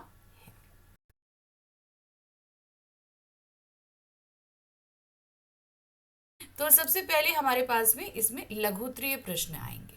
ठीक है, तो चलिए पहला है, संगम की सफलता से उत्साहित राज कपूर ने कौन सा कदम उठाया? तो तीसरी कसम जो फिल्म रही उसके जो एक्टर हैं राज कपूर जी, एशिया के शोमैन के रूप में जाने जाते थे। बहुत अच्छे एक्टर और खुद पर्सनल भी काफ़ी अच्छे इंसान रहे। उनकी फिल्म थी संगम। जब वो सफल हुई तो उसके बाद उन्होंने क्या किया? राज कपूर को ओ संगम फिल्म से अद्भुत सफलता मिली। इससे उत्साहित होकर उन्होंने एक साथ 4 फिल्मों के निर्माण की घोषणा करी। ये फिल्में थी अजंता, मेरा नाम जोकर, मैं और मेरा दोस्त और था सत्यम शिवम सुंदरम। तो ये 4 फिल्मों की उन्होंने घोषणा की थी। नेक्स्ट क्वेश्चन है, राज कपूर ने शैलेंद्र के साथ अपनी मित्रता का निर्वाह कैसे किया? तो राज कपूर एक्टर थे, शैलेंद्र एक गीतकार थे, लेकिन ये इनकी पहली फिल्म थी जो ये निर्देशक के रूप में कार्य कर रहे थे। तो शैलेंद्र जी ने इन्हें अपनी मूवी में एज अ एक्टर जो है वो लेने की बात कही। तो किस तरीके से उन्होंने अपनी मित्रता निभाई? राज कपूर ने अपने मित्र शैलेंद्र की फिल्म तीसरी कसम में पूरी तन्मयता से काम किया। इस काम के बदले उन्होंने किसी प्रकार के पारिश्रमिक की अपेक्षा नहीं की, क्योंकि उन्होंने मात्र 1 रुपये पारिश्रमिक लिया था पूरी फिल्म के लिए। उन्होंने मात्र 1 रुपया एडवांस लेकर काम किया और मित्रता का निर्वाह किया। तो कोई एक्टर आज के समय में तो ऐसा नहीं करेगा कि फ्री में काम कर दे। तो राज कपूर ने उस समय में इस फिल्म में 1 रुपये पारिश्रमिक लेकर काम किया था। नेक्स्ट क्वेश्चन है, एक निर्माता के रूप में बड़े व्यवसायिक चक्कर क्यों खा जाते हैं? तो एक निर्माता का मतलब बड़े बड़े जो इस क्षेत्र में, फिल्म निर्माण के क्षेत्र में जो बड़े बड़े व्यवसायिक उतरते हैं वो भी बहुत चक्कर खा जाते हैं। और शैलेंद्र जी तो हमारे पहली बार उतरे थे, ठीक है ना। तो ऐसा क्यों होता है? एक निर्माता जब फिल्म बनाता है तो उसका लक्ष्य होता है फिल्म अधिक लोगों को पसंद आए और लोग उसे बार बार देखें, तभी उसे अच्छी आय होगी। यानी कि अगर फिल्म अच्छी है, ज़्यादा लोग उसे बार बार देखेंगे तो उसे ज़्यादा पैसा मिलेगा। इसके लिए वो हर तरह के हथकंडे अपनाता है, फिर भी फिल्म ना चलती है तो वो चक्कर खा जाता है। मतलब इतना प्रचार प्रसार सब कुछ करने के बाद भी अगर फिल्म ना चले तो जाहिर सी बात है चक्कर खा जाना, यानी कि काफ़ी लॉसेस हो जाते हैं उन लोगों को जो बड़े बड़े महारत, जो बड़े पैसे वाले होते हैं, उसके बावजूद वो लोग जो है काफ़ी ज़्यादा परेशान हो जाते हैं। राज कपूर ने शैलेंद्र के साथ किस तरह याराना मस्ती की? कैसे मस्ती की थी उन्होंने? गीतकार शैलेंद्र जब अपने मित्र राज कपूर के पास फिल्म में काम करने का अनुरोध करने गए तो राज कपूर ने हाँ कर दी। उन्होंने कहा कि भाई मैं ऐसी फिल्म बना रहा हूँ और आप काम करेंगे, तो राज कपूर ने तुरंत हाँ कह दी कि हाँ ठीक है मैं काम करूँगा। परंतु साथ ही यह भी कह दिया कि निकालो मेरा पूरा एडवांस, यानी कि मैं काम करूँगा लेकिन मैं पूरी फिल्म का पारिश्रमिक एडवांस में लूँगा। तभी उन्होंने बोला निकालो मेरा पूरा एडवांस। फिर उन्होंने हंसते हुए 1 रुपया एडवांस में मांगा। भाई उनकी ये बात सुनते ही शैलेंद्र हिल गए कि अरे मुझसे इतना पैसा, मैं और वो भी सारा पारिश्रमिक एक साथ ले लेंगे। तो वो भी चक्कर खा गए। फिर हंसते हुए बोलते कि मैं इस पूरी फिल्म के लिए पारिश्रमिक की 1 रुपये लूँगा और वो पूरा एडवांस में लूँगा, लाओ दो मुझे। एडवांस मांगकर राज कपूर ने शैलेंद्र के साथ याराना मस्ती की। तो पहले तो उन्हें परेशान किया और फिर इस तरीके से 1 रुपये की मांग करके उनके मन को हल्का भी किया। अगला प्रश्न है, शैलेंद्र ने अच्छी फिल्म बनाने के लिए क्या किया? शैलेंद्र ने अच्छी फिल्म बनाने के लिए राज कपूर और वहीदा रहमान जैसे श्रेष्ठ कलाकारों को लिया।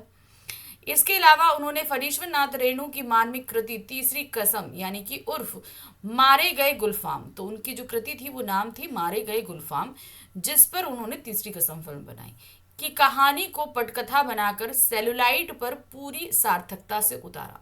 तो सेलुलाइट का मतलब तो मैं आपको पहले भी समझा चुकी हूँ, यानी कि वो पर्दा जिस पे हम लोग फिल्म देखते हैं, सिनेमा हॉल में जाते हैं ना, बहुत बड़ा स्क्रीन होता है, वो सेलुलाइट कहा जाता है।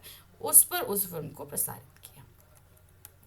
प्रश्न संख्या 6 है, तीसरी कसम जैसी फिल्म बनाने के पीछे शैलेंद्र की मंशा क्या थी? आखिर वो इस तरह की फिल्म बनाना क्यों चाहते थे? शैलेंद्र सरल हृदय वाले गीतकार थे। तीसरी कसम बनाने के पीछे उनकी मंशा यश या धन लिप्सा नहीं थी, यानी कि ना वो धन कमाना चाहते थे और ना ही प्रसिद्धि पाना चाहते थे। आत्मसंतुष्टि के लिए उन्होंने फिल्म बनाई। भाई वो फिल्म के क्षेत्र से जुड़े तो बहुत पहले से थे, क्योंकि वो एक गीतकार के रूप में थे, सारी चीजें देखते थे, तो वो बस एक बार वो इस क्षेत्र में भी अपना हाथ आजमाकर अपने आप को संतुष्ट करना चाहते थे, इसलिए वो इस फिल्म को बनाना चाहते थे। किसी तरह की प्रसिद्धि या धन कमाने का उनका कोई भी मोटिव नहीं था। प्रश्न संख्या 7 है, शैलेंद्र द्वारा बनाई गई फिल्म चल ना सकी, इसके क्या कारण थे? आप सभी को मैंने ये चैप्टर के में भी समझाया था कि तीसरी कसम फिल्म जो है कब पर्दे पर आई कब चली गई किसी को नहीं पता, लेकिन काफी अरसे के बाद ये फिल्म बहुत ज्यादा हिट हुई थी, बहुत ज्यादा पसंद की गई थी। तो ये उस समय की बात है कब आई और कब चली गई, रिलीज हुई। तो क्या था, तीसरी कसम संवेदनापूर्ण भाव प्रवण फिल्म थी, यानी कि इसमें जो है संवेदनाएं यानी कि भाव बहुत ही चरम पर थे। संवेदना और भावों की यह समझ पैसा कमाने वालों की समझ के बाहर होती है। ऐसे लोगों का उद्देश्य अधिक लाभ कमाना होता है, यानी कि जो लोग अगर व्यवसाय में उतरते हैं तो उनका सिर्फ एक मोटिव होता है पैसा कमाना, भावनाओं या संवेदनाओं से उनका कोई भी मतलब नहीं होता है। तीसरी कसम फिल्म में रची बसी करुणा अनुभूति की चीज थी, यानी कि उसे आप सिर्फ फील कर सकते थे। ऐसी फिल्म के खरीदार और वितरक कम मिलने से यह फिल्म ज्यादा चल ना सकी। इनके डिस्ट्रीब्यूटर ही नहीं मिले तो कैसे चलेगी ये फिल्म? कोई प्रदर्शित करने को कोई सिनेमा हॉल वाला तैयार नहीं, कैसे चलती है ना। नेक्स्ट प्रश्न है, रातें दसों दिशाओं से कहेंगी अपनी कहानियां, इस पंक्ति में रेखांकित अंश पर किसे आपत्ति थी और क्यों? तो रेखांकित अंश है दसों दिशाएं। अब हम सभी लोग जानते हैं 4 दिशाएं और गाने में नाम है दसों दिशाएं, तो इसको लेकर आपत्ति थी शंकर जयकिशन को। तो उन्होंने ये दिखाया कि भाई आजकल के लोग 4 दिशाएं समझ सकते हैं, 10 दिशाएं नहीं समझ सकते हैं। रातें दसों दिशाएं से कहेंगी अपनी कहानी पंक्ति में दसों दिशाओं पर संगीतकार शंकर जयकिशन को आपत्ति थी। उनका मानना था कि जनसाधारण को 4 दिशाएं ही जानता समझता है। बात सही है, हम लोग से भी पूछा जाए तो हम लोग 4 ही दिशाएं जानेंगे समझेंगे, 10 दिशाएं हम नहीं जानते। इसका असर फिल्म और गीत की लोकप्रियता पर पड़ने की आकांक्षा से उन्होंने ऐसा कहा।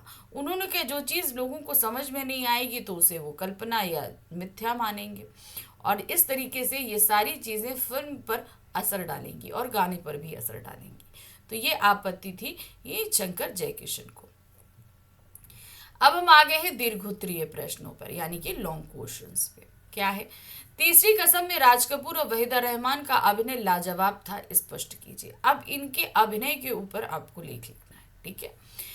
जिस समय फिल्म तीसरी कसम के लिए राज कपूर ने काम करने के लिए हामी भरी थी, वे अभिनय के लिए प्रसिद्ध एवं लोकप्रिय हो गए थे, बहुत फेमस एक्टर हो चुके थे उस समय तक वे। इस फिल्म में राज कपूर ने हीरामन नामक देहाती गाड़ीवान की भूमिका निभाई थी। फिल्म में राज कपूर का अभिनय इतना सशक्त था कि हीरामन में कहीं भी राज कपूर नजर नहीं आए।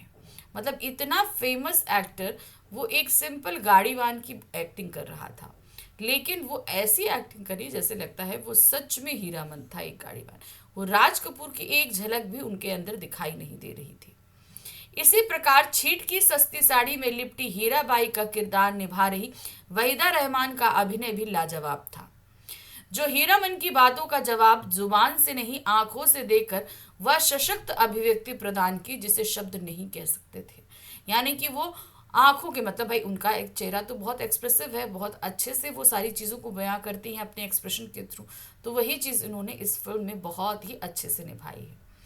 इस प्रकार हम कह सकते हैं कि फिल्म तीसरी कसम में राज कपूर और वहीदा रहमान का अभिनय लाजवाब रहा। अगला प्रश्न है, फिल्म जगत में एक सार्थक और उपदेश परक फिल्म बनाना कठिन और जोखिम का काम है, स्पष्ट कीजिए। भाई क्या होता है, जब हम सार्थक और उपदेश परक बनाने लगते हैं ना, तो शायद वो बहुत सारे लोगों को पसंद नहीं आती। इवन इसीलिए डिस्ट्रीब्यूटर्स भी नहीं मिलते, जनता उसे पसंद नहीं करती। तो एक तक पल को कहीं ना कहीं ये डाउट रहता है कि कहीं ये फिल्म ना चली तो इसलिए ये जोखिम भरा काम हो जाता है। हिंदी फिल्म जगत में एक सार्थक और उपदेश परक फिल्म तीसरी कसम, जिसका निर्माण प्रसिद्ध गीतकार शैलेंद्र ने किया, इस फिल्म में राज कपूर और वहीदा रहमान जैसे प्रसिद्ध सितारों का सशक्त अभिनय था। अपने जमाने के मशहूर संगीतकार शंकर जयकिशन का संगीत था, जिसकी लोकप्रियता उस समय सातवें आसमान पे थी। फिल्म के प्रदर्शन के पहले ही इसके सभी गीत लोकप्रिय हो चुके थे। इसके बाद भी इस महान फिल्म को कोई ना तो खरीदने वाला था और ना ही इसके वितरक मिले। यह फिल्म कब आई कब चली गई मालूम नहीं पड़ा। इसीलिए ऐसी फिल्म बनाना जोखिमपूर्ण होता है, क्योंकि लोग इसको लोग नहीं पसंद करते, इसलिए जो खरीदार नहीं मिलते, वितरक भी नहीं मिल पाते। प्रश्न संख्या 3 है, राज कपूर जिन्हें समीक्षक और काल मर्मज्ञ आंखों से बात करने वाला मानते हैं, के आधार पर राज कपूर के व्यक्तित्व पर प्रकाश डालिए। तो हमें एक तरीके से राज कपूर के व्यक्तित्व को यहाँ निकाल के रखना है। राज कपूर हिंदी फिल्म जगत के सशक्त अभिनेता थे। अभिनय की दुनिया में आने के बाद उन्होंने कभी पीछे मुड़कर नहीं देखा। वे उत्तरोत्तर सफलता की सीढ़ी चलते गए और अपने अभिनय से नित नई ऊंचाइयां छूते रहे। संगम फिल्म की अद्भुत सफलता से उत्साहित होकर उन्होंने एक साथ 4 फिल्मों के निर्माण की घोषणा की। ये फिल्में सफल भी रहीं। इसी बीच राज कपूर अभिनीत फिल्म तीसरी कसम के बाद उन्हें एशिया के शोमैन के रूप में जाने लगा। इसका अपना व्यक्तित्व लोगों के लिए किदवंती बन चुका था। वे आंखों से बात करने वाले कलाकार जो हर भूमिका में जान फेंक देते थे। वे अपने रोल में इतना खो जाते थे कि उसमें राज कपूर कहीं नजर ही नहीं आता था। वे सच्चे इंसान और मित्र भी थे, जिन्होंने अपने मित्र शैलेंद्र की फिल्म में मात्र 1 रुपया पारिश्रमिक लेकर काम किया और मित्रता का आदर्श प्रस्तुत किया। तो इस तरीके से राज कपूर एक ऐसा व्यक्तित्व था जो सभी को प्रभावित कर सकता था। इतने प्रसिद्ध होने के बाद भी वो डाउन टू अर्थ व्यक्ति थे।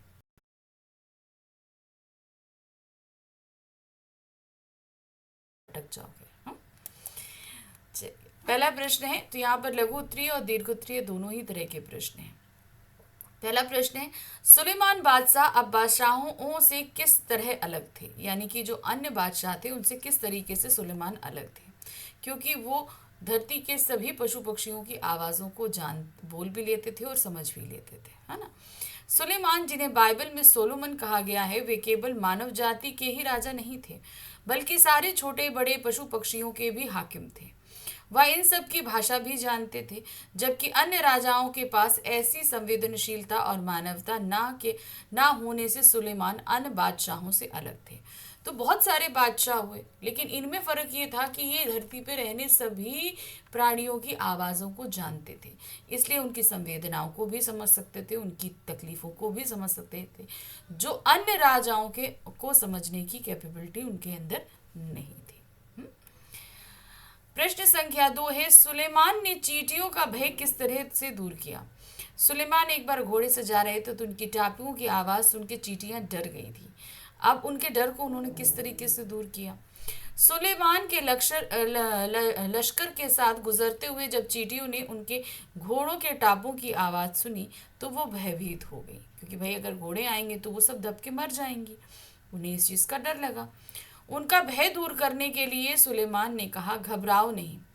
सुलेमान को खुदा ने सबका रखवाला बनाया है, वह सबके लिए मोहब्बत है। ऐसा कहकर सुलेमान ने चींटियों का भय दूर किया, कि मतलब मैं जानता हूँ कि आप इन टापों की आवाज़ से डर चुके हैं, बिल्कुल डरने की ज़रूरत नहीं है। मैं सभी का रखवाला हूँ, सबके लिए मोहब्बत लाया हूँ, तो मैं भी ये पूरी कोशिश करूँगा कि आपको मुझसे किसी तरह का नुकसान ना हो। प्रश्न संख्या 3, नूह के लक़ब जिंदगी भर रोते क्यों रहे। क्योंकि उन्होंने एक कुत्ते को धुतकार दिया था और उस कुत्ते ने जो बात कही उससे उनको बहुत अफसोस हुआ और वो ताउम्र रोते रहे। नूह के लकब जिंदगी भर इसलिए रोते रहे क्योंकि एक बार उन्होंने जख्मी कुत्ते को देखकर धुतकारते हुए कहा, दूर हो जा गंदे कुत्ते। धुतकार सुन उस घायल कुत्ते ने उन्हें कहा, ना मैं अपनी मर्जी से कुत्ता हूं और ना तुम अपनी मर्जी से इंसान। ठीक है भाई, हमें तो जन्म देने वाले यहाँ पर ईश्वर है ना, तो हम में से हम लोगों को हमने कौन सा शरीर प्राप्त किया है, कैसा प्राप्त किया है, इसमें हमारा कोई भी योगदान नहीं होता। तो इस पर घमंड करने की आवश्यकता नहीं। बनाने वाला वही सबका एक है।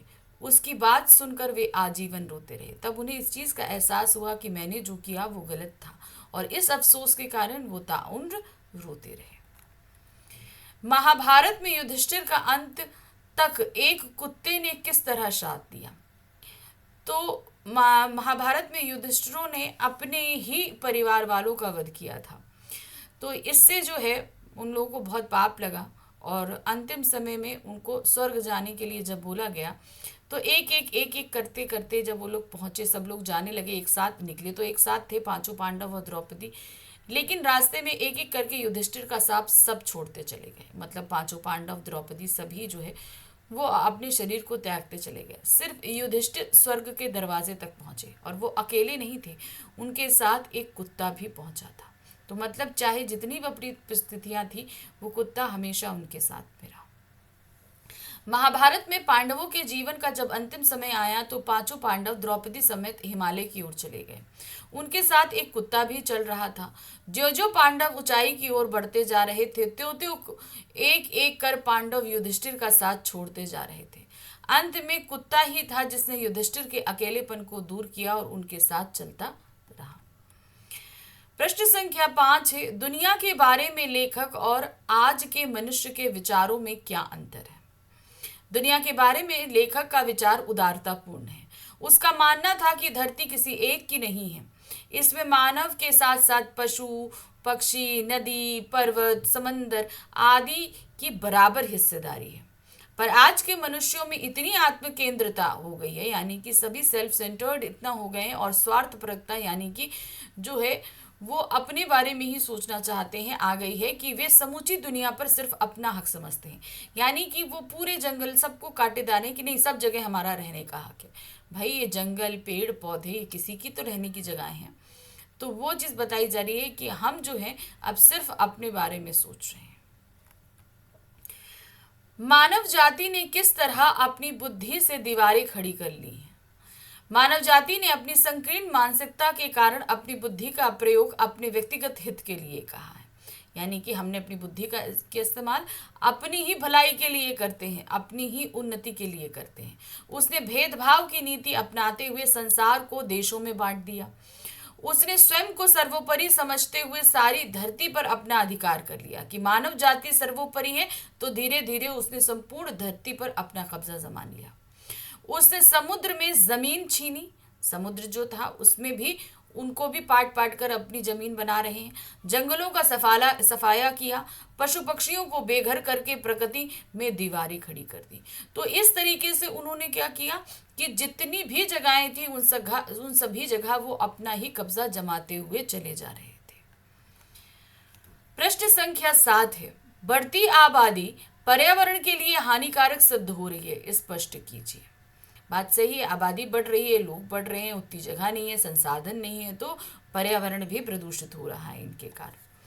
बढ़ती आबादी की आवश्यकताओं को पूरा करने के लिए प्रकृति से छेड़छाड़ की जाती है। यानी कि हमको मान लीजिए हम अगर बढ़ रहे हैं तो अब हमें रहने की जगह चाहिए, तो हम क्या करेंगे, जंगल साफ करेंगे। हमें खाने के लिए भोजन चाहिए तो भी हम जंगल और पेड़ पौधों पर डिपेंड है। लकड़ी चाहिए तो हम जंगल पर डिपेंड है। तो एक तरीके से हम पर्यावरण को ही तो नुकसान पहुंचा रहे हैं कि नहीं पहुंचा रहे। आवास के लिए जमीन चाहिए, इसके लिए वनों को काटा, इससे पर्यावरण में असंतुलन उत्पन्न होता है। इसी प्रकार मुंबई के पास समुद्र के किनारे को ऊंचा बनाकर उस पर बहुमंजिली इमारतें बनाई गई, क्योंकि रहने की जगह नहीं थी तो मल्टी स्टोरी बिल्डिंग्स बना दी गई, और जगह नहीं थी तो समुद्र की जगह ही ले ली गई, जिससे समुद्र को सिमटने पर विवश होना पड़ा और उसका प्राकृतिक सौंदर्य नष्ट हो गया। मनुष्य के अत्याचार से क्रोधित प्रकृति किस तरह अपना भयंकर रूप दिखाती है? जाहिर सी बात है। अब देखिए, इतने सारे प्रलय आते हैं, तूफान आते हैं, भूकंप आती है, सुनामी आती है, तो ये सब धरती का ही तो बदला है। इतना हम उसके साथ करेंगे तो वो कहीं ना कहीं तो अपना गुस्सा निकालेगी। मनुष्य अपनी लालच और स्वार्थ को पूरा करने के लिए वनों का विनाश करता है, नदियों का वेग रोकता है, समुद्र के किनारे पर कब्जा करके उसे पीछे धकेलता है। पहले तो प्रकृति मनुष्य के अत्याचार को सहती है, पर सीमा पार होने पर वह अपना भयंकर रूप अत्यधिक गर्मी, बेवक्त की बरसातें, आंधियां, तूफान, बाढ़ और नए नए रोगों के रूप में दिखाती है, जिससे जन धन की अपार हानि होती है। जाहिर सी बात है, अगर वो रौद्र रूप दिखाएगी तो लोग भी मरेंगे और पैसों का भी बहुत नुकसान होता है, क्योंकि प्रॉपर्टी भी डिस्ट्रॉय होती है। अगला प्रश्न है, बिल्डरों द्वारा समुद्र को पीछे धकेलने से समुद्र को क्या परेशानी हुई? अब बिल्डरों ने अब जगह लेनी चाहिए बिल्डिंग बनाने के लिए, तो उन्होंने समुद्र को पीछे ढकेला, अर्थात समुद्र की जो जगह थी उसको छीन लेकर उस जगह जमीन बनाई, पाट दिया, उसको पानी को पीछे कर दिया। तो इसकी वजह से समुद्र को क्या परेशानी हो रही थी, जो पाठ में लिखा गया है। बिल्डरों द्वारा समुद्र को पीछे ढकेलने से समुद्र को निम्नलिखित परेशानियां हुई। समुद्र का फैला रेतीला किनारा सिमट कर छोटा हो गया, क्योंकि हमने जगह ली तो जगह तो छोटी हो गई। समुद्र को हाथ पैर फैलाने की जगह ना बची, अब उसकी लहरें किनारे तक खेलने नहीं आ सकती। समुद्र का प्राकृतिक सौंदर्य नष्ट हो गया, उसके किनारे प्रदूषण बहने लगा। अब क्या है, जब पानी अगर आएगा तो क्या होता, गंदगी जो है वाइप आउट होती रहती। पानी नहीं आएगा तो ठहराव होगा, ठहराव होगा तो गंदगी इकट्ठा होगी, प्रदूषण होगा। नेक्स्ट है क्वेश्चन नंबर 10। लेखक की माँ उसे प्रकृति संबंधी उपदेश क्यों दिया करती थी? तो ऐसा क्या कारण था कि उन्हें प्रकृति संबंधी बहुत सारी चीजें उनकी माँ के द्वारा सिखाई गई थी? लेखक की माँ प्रकृति से घनिष्ठ लगाव रखती थी। वे दयालु स्वभाव की प्रकृति प्रेमी थी। वे मनुष्य के साथ ही पशु पक्षी एवं पेड़ पौधों से प्रेम करती थी तथा मनुष्य के लिए इनकी महत्ता समझती थी। वे प्रकृति के प्रति सम्मान भाव रखती थी। वे चाहती थी कि लेखक भी प्रकृति के प्रति आदर भाव रखे, पेड़ पौधों की महत्ता समझे, नदी के जल का सम्मान करे और पशु पक्षियों से प्रेम करे। तो वो सिर्फ इसलिए देती थी कि इस प्रकृति ने हमको सब कुछ दिया है, इसीलिए वो प्रकृति से और पशु पक्षियों से इतना प्रेम और लगाव रखती थी। और यही चीज वो अपने बेटे को सिखाती थी, ताकि वो भी आगे चल के इस प्रकृति को समझ सके और उसके लिए कृतज्ञ हो सके। अब हम आ गए अपने दीर्घोत्तरीय प्रश्न पे। ठीक है, लघुत्तरीय हमने 10 प्रश्न कर लिए, अब हम किस पे आ गए? दीर्घोत्तरीय प्रश्न पे। क्या है? लेखक को देखते देखते वर्सोवा में क्या बदलाव आया? लेखक पहले ग्वालियर में रहते थे, फिर वर्सोवा में आकर बस गए। वर्सोवा में जब वो आकर बसे तो आसपास बहुत जंगल हुआ करता था, लेकिन धीरे धीरे जैसे जैसे आबादी बदली बढ़ती चली गई तो वहां आसपास का परिदृश्य भी बदलने लगा। वो परिदृश्य क्या था वो आपको लिखना है। लेखक और उसका परिवार ग्वालियर से वर्सोवा जाकर बस गया। उस समय वहां दूर दूर तक जंगल था, बहुत सारे पेड़ थे जहां परिंदे और जानवर भी रहते थे। वर्सोवा में जैसे जैसे जनसंख्या का दबाव बढ़ता गया वैसे वैसे उन वनों को काट दिया गया। इससे पशु पक्षियों का प्राकृतिक आवास नष्ट हो गया और वे इधर उधर भागने पर विवश हो गए। वर्सोवा में ही समुद्र के किनारे मनुष्य की लंबी चौड़ी बस्तियां बसा दी गईं। इससे समुद्र के किनारे गायब हो गए, उसे पीछे हटने पर विवश होना पड़ा। समुद्र का दूर दूर तक फैला रेतीला किनारा कहीं गायब हो गया। तो अभी आपको जो वर्सोवा का एक्चुअल रूप दिखता है उसमें समुद्र बहुत पीछे दिखता है, लेकिन जबकि समुद्र काफी अंदर था। उसकी जगह को लेकर वहां पर जमीन बनाई गई और वहां पर कंस्ट्रक्शन भी हो गया। अगला दीर्घोत्तरीय प्रश्न है, मनुष्य के हस्तक्षेप से गुस्साए समुद्र ने अपना गुस्सा किस तरीके से निकाला? अब जाहिर सी बात है, उसकी जगह हम ले रहे हैं तो समुद्र भी गुस्सा करेगा। तो उसने किस तरीके से 3 जहाजों को अलग अलग दिशाओं में फेंका, यही बताना है। मनुष्य के हस्तक्षेप को पहले तो समुद्र सहता रहा। मनुष्य ने जब उसके किनारे बस्ती बसाकर दूर दूर तक फैला रेतीला किनारा कब्जाया तो वो शांत रहा। पर मनुष्य के लोभ का अंत कहाँ? उसने जब हद कर दिया तो समुद्र को गुस्सा आया। उसने भीषण चक्रवात के रूप में अपना क्रोध प्रकट किया। उसके सीने पर तैरते 3 जहाजों को उठाकर बाहर अलग अलग स्थानों पर फेंक दिया। इनमें से एक वर्ली के समुद्र के किनारे आ गिरा, दूसरा जहाज बांद्रा के काटर रोड के सामने आ गिरा और तीसरा जहाज गेटवे ऑफ इंडिया पर आ गिरा। इतना टूट फूट गया कि फिर समुद्र के सीने पर चलने लायक ना बसा। अब यह पर्यटकों को देखने की वस्तु मात्र बनकर रह गया। मतलब उठा के जब पटकोगे तो उसको रिपेयर करने की कंडीशन नहीं रही। अब वो क्या हुआ, सिर्फ वो लोगों के देखने मात्र का ही रह गया है। वो इतना डिस्ट्रॉय हो गया है कि उसे रिपेयर नहीं किया जा सकता। अगला प्रश्न है प्रश्न संख्या 3। पशु पक्षियों के प्रति संवेदनशीलता में लेखक ने अपनी माँ और पत्नी के दृष्टिकोण में क्या अंतर अनुभव किया। देखिए, उनकी माँ और पत्नी जो है दोनों का ही नजरिया अलग अलग तरीके से रहा। उनकी माँ जहाँ प्रकृति प्रेमी थी, कबूतरों के अंडों को लेकर बहुत ही ज़्यादा जो है उनसे जो टूट गया था तो उन्होंने रोज़ा वगैरह रखा था और क्या कहते हैं नमाज पढ़ के अफसोस भी अदा किया था। लेकिन पत्नी ने क्या किया था, घर में कबूतर ना घुसे इसलिए उन्होंने जंगले लगा दिए थे। तो काफ़ी फर्क था दोनों के व्यवहार में। अथवा करके दूसरा प्रश्न है, लेखक की माँ और पत्नी के दृष्टिकोण में प्रकृति और पशु पक्षियों के प्रति क्या अंतर दिखाई देता है, अपने शब्दों में लिखना है। तो अब आपको वही अंतर यहाँ पर लिखकर प्रकट करना है। लेखक की माँ प्रकृति और पशु पक्षियों के प्रति संवेदनशील थी। वे प्रकृति के प्रति आदर भाव रखती थी, पशु पक्षियों के प्रति अपना विशेष लगाव था। वे अपने बच्चों को भी पेड़ पौधों, नदियां और मुर्गे तक से प्रेम करने की सीख देती थी ताकि उनकी संतान भी ऐसा ही कार्य व्यवहार करे। लेखक की मां ने तो एक बार एक कबूतर का अंडा संभालते समय टूट जाने पर दिन भर रोजा रखा और खुदा से प्रार्थना करती रही कि उनकी यह गलती माफ कर दे। लेखक की पत्नी का दृष्टिकोण इससे हटकर था, क्योंकि एक बार जब दो कबूतरों ने उनके फ्लैट में 2 अंडे दिए और उसमें से बच्चे निकल आए तो कबूतरों का आना जाना बढ़ गया। इससे परेशान होकर लेखक की पत्नी ने उनके आने जाने वाले रोशनदान को बंद कर दिया। इससे कबूतर उदास होकर बाहर बैठे रहे। लेखक की माँ ऐसा कभी ना करती। तो यहाँ पर इन दोनों के जो बिहेवियर्स है उनमें काफी चेंजेस था प्रकृति और पशु पक्षियों को लेकर।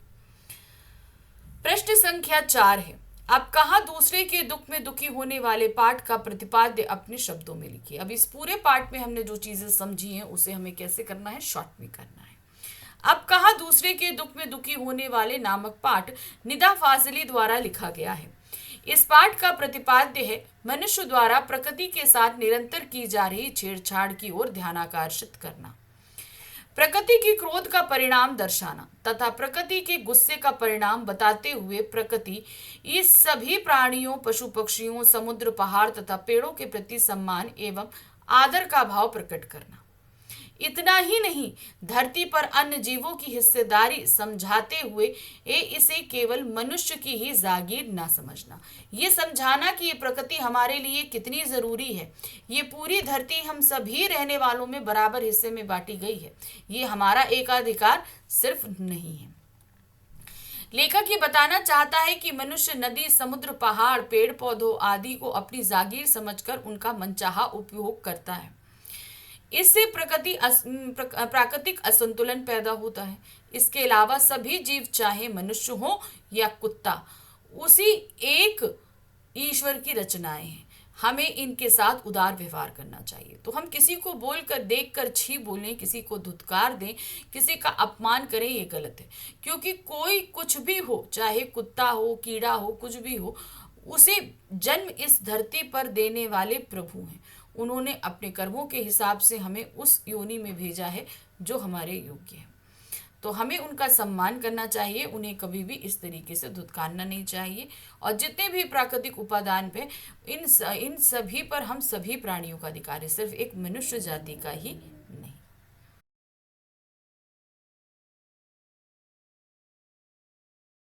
वीडियो और देखते हैं फटाफट मोस्ट इंपॉर्टेंट क्वेश्चंस।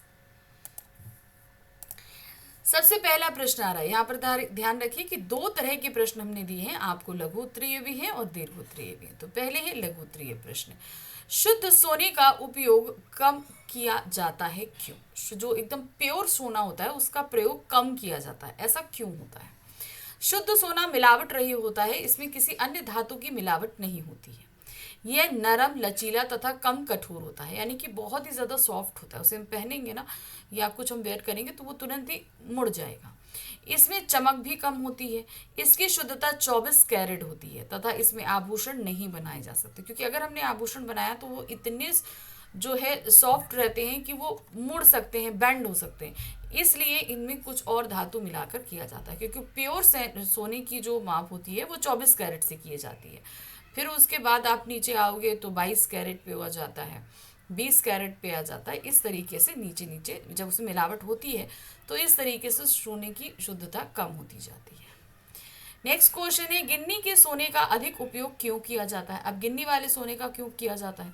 गिन्नी का सोना शुद्ध होने से अलग होता है, इसमें कुछ अंश तक तांबे की मिलावट होती है, जिससे इसके अंदर स्ट्रांग हो जाता है, ये बेंड नहीं होता जल्दी, जिससे यह अधिक चमकदार और मजबूत बन जाता है। इसकी शुद्धता 22 कैरेट की होती है। इसका उपयोग आभूषण बनाने के लिए किया जाता है। तो मोस्टली जो आप मम्मी को जो गहने पहने देखते हो वो 22 कैरेट के ही होते हैं, क्योंकि उनमें तांबे की मिलावट कर दी जाती है। प्रश्न संख्या 3 है, प्रैक्टिकल आइडलिस्ट किन्हें कहा गया है? प्रैक्टिकल आइडलिस्ट वे होते हैं जो अपने आदर्शों को व्यावहारिकता के रूपी तांबे का मेल करते हैं और चला कर दिखाते हैं। वे आदर्श और व्यवहारिकता का समन्वय करके चलते हैं। तो देखिए क्या होता है, गिन्नी का सोना जो होता है उसमें तांबे मिल जाता है, तो मतलब जो हमारे आदर्श हैं उसमें हमने व्यवहारिकता मिला दी, यानी कि क्या किया, हमने उसको अपने व्यवहार में इस्तेमाल करना शुरू कर दिया। हमारे सिर्फ वो आदर्श ही नहीं रहे, हमने तामा मिलाने से उसे इस्तेमाल करने योग्य बना दिया, कि अपने जो हमारा जो डेली का जो हमारा रूटीन होता है, जो चीज़ें होती हैं उसमें हम सारी चीज़ों को फॉलो भी करें, सिर्फ आदर्श बनाकर एक कोने में ना रख दें, उन्हें हमें यूज़ कर दें। तो इसी को बोलते हैं प्रैक्टिकल आइडलिस्ट, यानी कि हमारे कुछ आइडल्स हैं जिन्हें हम प्रैक्टिकली लाइफ में इम्प्लीमेंट करते हैं और उन्हें फॉलो भी करते हैं। नेक्स्ट आते हैं, गांधी जी प्रैक्टिकल आइडलिस्ट थे, स्पष्ट कीजिए। गांधी जी भली भांति जानते थे शुद्ध आदर्शों को आचरण में नहीं लगाया जा सकता, फिर भी उनकी दृष्टि आदर्श से नहीं हटी। ठीक है, आदर्श से नहीं से हटी नहीं। उन्होंने अपने आदर्शों से समझौता किए बिना व्यवहारिक आदर्शवाद को अपनाया तथा मर्यादित एवं श्रेष्ठ व्यवहार करते हुए जीवन बिताया। तो वो ये जानते हैं कि हमारे जो आदर्श होते हैं उन्हें हम प्रैक्टिकल लाइफ में लेकर नहीं जा सकते। तो प्रैक्टिकल लाइफ की जो भी हमारी परेशानी होती है, जो कुछ भी होती है, उन्होंने उसे अपने आदर्शों तक पहुंचाया। यानी कि एक तरीके से उनके जो आदर्श थे, सत्य और अहिंसा, उन्होंने अपनी लाइफ में इम्प्लीमेंट किया। जो सिर्फ आदर्श बन के नहीं रहे, उन्होंने उसे इम्प्लीमेंट भी किया और उसको फॉलो भी किया, खुद भी किया, और उनके इन आदर्शों को बहुत सारे लोगों ने फॉलो किया, इसीलिए उन्हें प्रैक्टिकल आइडलिस्ट की संज्ञा दी गई। व्यवहारवादी लोगों की क्या विशेषता होती है?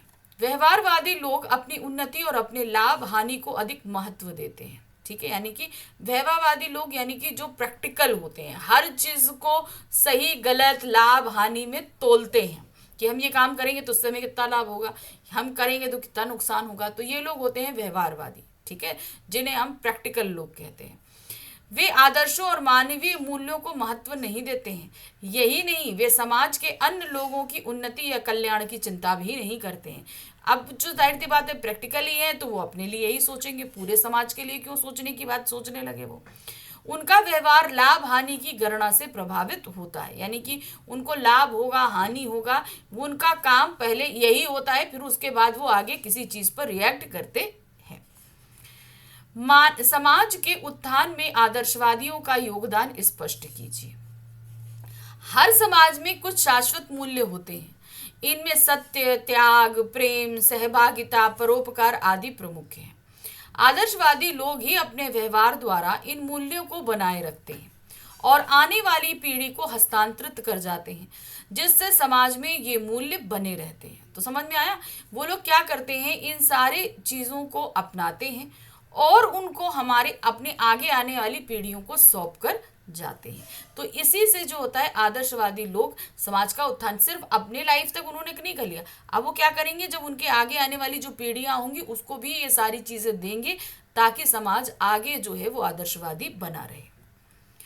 व्यवहारवाद समाज के लिए किस प्रकार हानिकारक है? यानी कि जो हम लोग आजकल कहते हैं ना प्रैक्टिकल हो गए हैं, तो ये समाज के लिए किस तरीके से हानिकारक है? व्यवहारवाद अर्थात लाभ हानि की गणना करके किया गया व्यवहार, इसे अवसरवादिता भी कहा जाता है। मनुष्य जब अपने लाभ, उन्नति और भलाई के लिए आदर्शों को त्याग दें, तब मानवीय मूल्यों का पतन हो जाता है। ऐसा व्यवहारवाद समाज को पतोन्मुख करता है, यानी कि वो हमेशा नीचे की तरफ धकेलता जाएगा, क्योंकि इंसान यहाँ सिर्फ अपने स्वार्थ के लिए कार्य करता है। लेखक के मित्र के अनुसार जापानी किस रोग से पीड़ित थे और क्यों? वो लोग मानसिक रोग से पीड़ित थे और इसका कारण था प्रतिस्पर्धा, अमेरिका से प्रतिस्पर्धा। लेखक के मित्र के अनुसार जापानी मानसिक रुग्णता से पीड़ित थे, यानी उन्हें मानसिक बीमारियां थी। इसका कारण उनकी असीमित आकांक्षाएं, उनको पूरा करने के लिए किया गया भागम भाग भरा प्रयास, महीने का काम एक दिन में करने की चेष्टा, अमेरिका जैसे विकसित राष्ट्र से प्रतिस्पर्धा आदि। तो जब हमारा दिमाग एक दिन में जितना काम करता है, अगर वो दिमाग एक महीने का काम एक दिन में करने लगे तो हम उसका इस्तेमाल बहुत ज़्यादा रफ्तार से करेंगे। तो इस रफ्तार का नतीजा ये होता है कि दिमाग थक जाता है और बहुत सारी मानसिक बीमारियां, यानी कि हमको एल्यूजन्स होने लगते हैं। हमें जो चीज़ें नहीं होती उनका भी अंदेशा हमें सताने लगता है। तो यही हो जाती है हमारी कंडीशन, मानसिक रुग्णता, यानी कि आपका मेंटल इलनेस की। प्रश्न संख्या 9 है, टी सेरेमनी की चाय का लेखक पर क्या प्रभाव पड़ा? टी सेरेमनी एक ऐसी प्रक्रिया थी जिसके अंतर्गत हमारे लेखक भूत और भविष्य को भूल गए और वर्तमान में जीने लगे, और वो वर्तमान भी इतना लंबा जैसे कि अनंत काल। टी सेरेमनी में चाय पीते समय लेखक पहले 10-15 मिनट उलझन में पड़ा कि भाई जरा सी 2 घूंट चाय जिसे हमें 15-20 मिनट पीना है तो बड़ा मुश्किल का काम है ना। फिर उसके दिमाग की रफ्तार धीमी होने लगी, जो कुछ देर में बंद सी हो गई। अब उसे सन्नाटा भी सुनाई दे रहा था। उसे लगने लगा कि वह अनंत काल में जी रहा है। उसके सामने से सारे भूतकाल, सारे भविष्यकाल हट गए और वर्तमान काल, जो अनंत काल जितना लंबा था, वो उसमें जीने लगा था। प्रश्न संख्या 10 है, जीना इसी का नाम है। लेखक ने ऐसा किस स्थिति को कहा है? कौन सी स्थिति को वो बोलते हैं कि जीना इसी का नाम है? जीना इसी का नाम है, लेखक ने ऐसा उस स्थिति को कहा है जब वह भूतकाल और भविष्यकाल दोनों को मिथ्या मानकर उन्हें भूल बैठा था।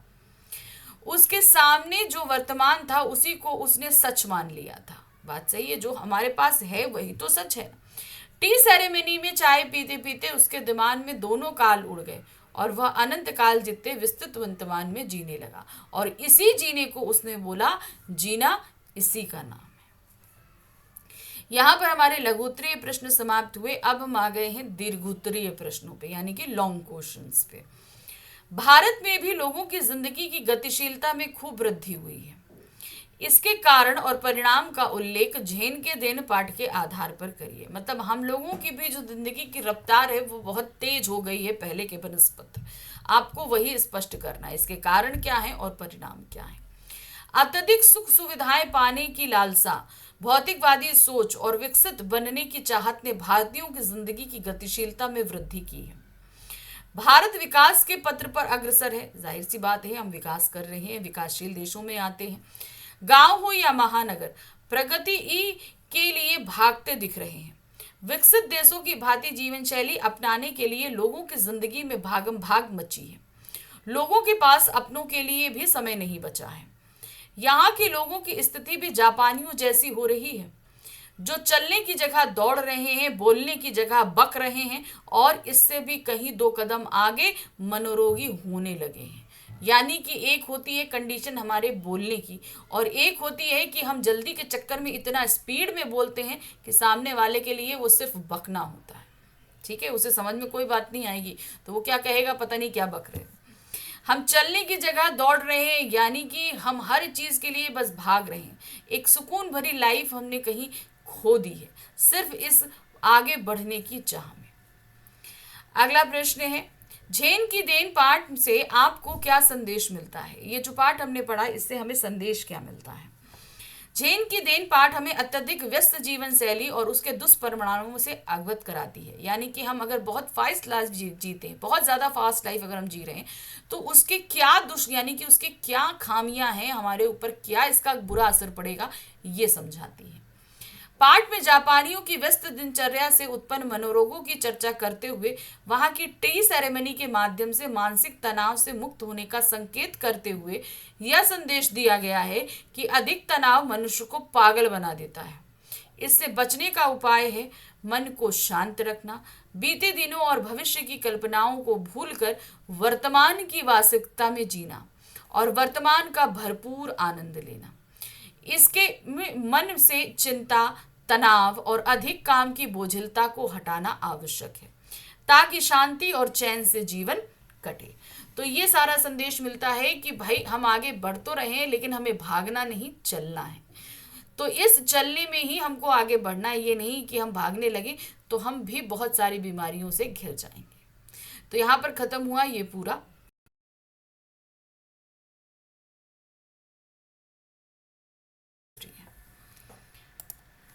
पहला प्रश्न है, वजीर अली कौन था? अंग्रेज उसे क्यों पकड़ना चाहते थे? क्या कारण था कि कौन क्यों पकड़ना चाहते थे? वजीर अली अवध के शासक आसिफउद्दौला का पुत्र था। अंग्रेजों ने वजीर अली को सत्ता से हटाकर उसके चाचा शहादत अली को अवध की गद्दी पर बिठाया था। वजीर अली के मन में अंग्रेजों के प्रति घृणा भरी थी। उसने कंपनी के वकील की हत्या कर दी थी, इसीलिए अंग्रेज उसे पकड़ना चाहते थे। नेक्स्ट है, अंग्रेज सैनिक वजीर अली को पकड़ने का प्रयास कब और कहां कर रहे थे? वो कब कर रहे थे और कहां पर कर रहे थे? सन 1799 के आसपास का समय होगा जब अंग्रेजों ने वजीर अली को शासन से हटाया था। उसे काशी भेज दिया गया, यानी कि बनारस। वजीर अली अंग्रेजों से नफरत करता था। उसने कंपनी के वकील की हत्या कर दी और गोरखपुर के जंगलों में जा छिपा। अंग्रेज सैनिक वहीं जंगल में खेमा डालकर वजीर अली को पकड़ने का प्रयास कर रहे थे। तो उन्होंने वहीं पे टेंट डाला था क्योंकि उन्हें पता था कि गोरखपुर के जंगलों में वो छिपा हुआ है।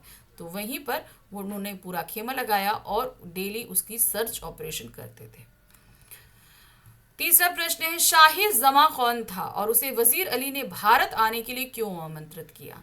शाह जमा अफगानिस्तान का शासक था और उन्होंने इसलिए बुलाया था उसे भारत ताकि वो अंग्रेजों को यहाँ से निकाल सके। शाह जमा अफगानिस्तान का शक्तिशाली शासक था। उसे वजीर अली ने भारत आने के लिए इसलिए आमंत्रित किया ताकि वह भारत पर हमला करे। इसी समय वजीर अली भी उसका साथ पाकर अंग्रेजों पर हमला करते। इस तरह उसकी योजना थी कि वह शाह जमा के सहयोग से अंग्रेजों को भारत से भगा देगा और अपनी खोई सत्ता हासिल कर लेगा। तो इसीलिए शाह जमा को उसने आमंत्रित किया था भारत में। प्रश्न संख्या 4 है, वजीर अली शहादत अली को क्यों पसंद नहीं करता था? क्या कारण था कि जबकि वजीर अली जो है वो भतीजा था और शहादत अली उसका चाचा था, क्यों पसंद नहीं करते थे आपस में एक दूसरे को? शहादत अली रिश्ते में वजीर अली का चाचा था। उसकी नज़र अवध की सत्ता पर थी जिसे हथियाने के लिए उसने अंग्रेजों का सहारा लिया। इससे वजीर अली के मन में अंग्रेजों के प्रति घृणा भर गई। शहादत अली और अंग्रेजों के इस व्यवहार से उसे दर दर भटकना पड़ा। इसीलिए वजीर अली शहादत अली को पसंद नहीं करता था, क्योंकि अगर वो गद्दी पर बैठा रहता तो वो अंग्रेजों का भी सफाया करता और उसका जीवन भी सही रहता। लेकिन शहादत अली की वजह से उसे गद्दी से हटना पड़ा था, इसीलिए वो उसे नफरत करता था। अवध की सत्ता शहादत अली को सौंपने से क्या लाभ हुआ? अंग्रेजों ने वजीर अली को हटाकर अवध की सत्ता शहादत अली को सौंप दी, तो इससे अंग्रेज शासकों को क्या लाभ था? अवध की सत्ता शहादत अली के हाथों में सौंपने से अंग्रेजों को कई लाभ हुए। अंग्रेजों ने कंपनी के शासन की राह में बाधा बने वजीर अली को शक्तिहीन कर दिया था। पहली बात तो ये फायदा हुआ। अंग्रेजों को अवध की आधी जायदाद और दौलत के अलावा 10 लाख रुपए नकद भी मिले थे। अंग्रेजों को अनेक सुविधाएं मिली। शहादत अली अंग्रेजों का चाटुकार था। वह अंग्रेजों की किसी बात का विरोध नहीं कर सकता था। इस तरह अवध पर अप्रत्यक्ष रूप से अंग्रेजों का ही शासन हो गया था। तो मतलब कहने को प्रत्यक्ष रूप से तो शहादत अली बैठा था, लेकिन उस पर शासन किसका चल रहा था? अंग्रेजों का। शहादत अली सत्ता लोलुप था, स्पष्ट कीजिए, यानी कि वो सत्ता का लालची था। ये बात आपको स्पष्ट करनी है। शहादत अली अवध के नवाब आसिफउद्दौला का भाई था। उसकी निगाह अवध की सत्ता पर थी। वजीर अली के रूप में जब शाह आसिफउद्दौला को पुत्र प्राप्ति हुई तो इससे शहादत अली को अपने सपने टूटते नजर आए।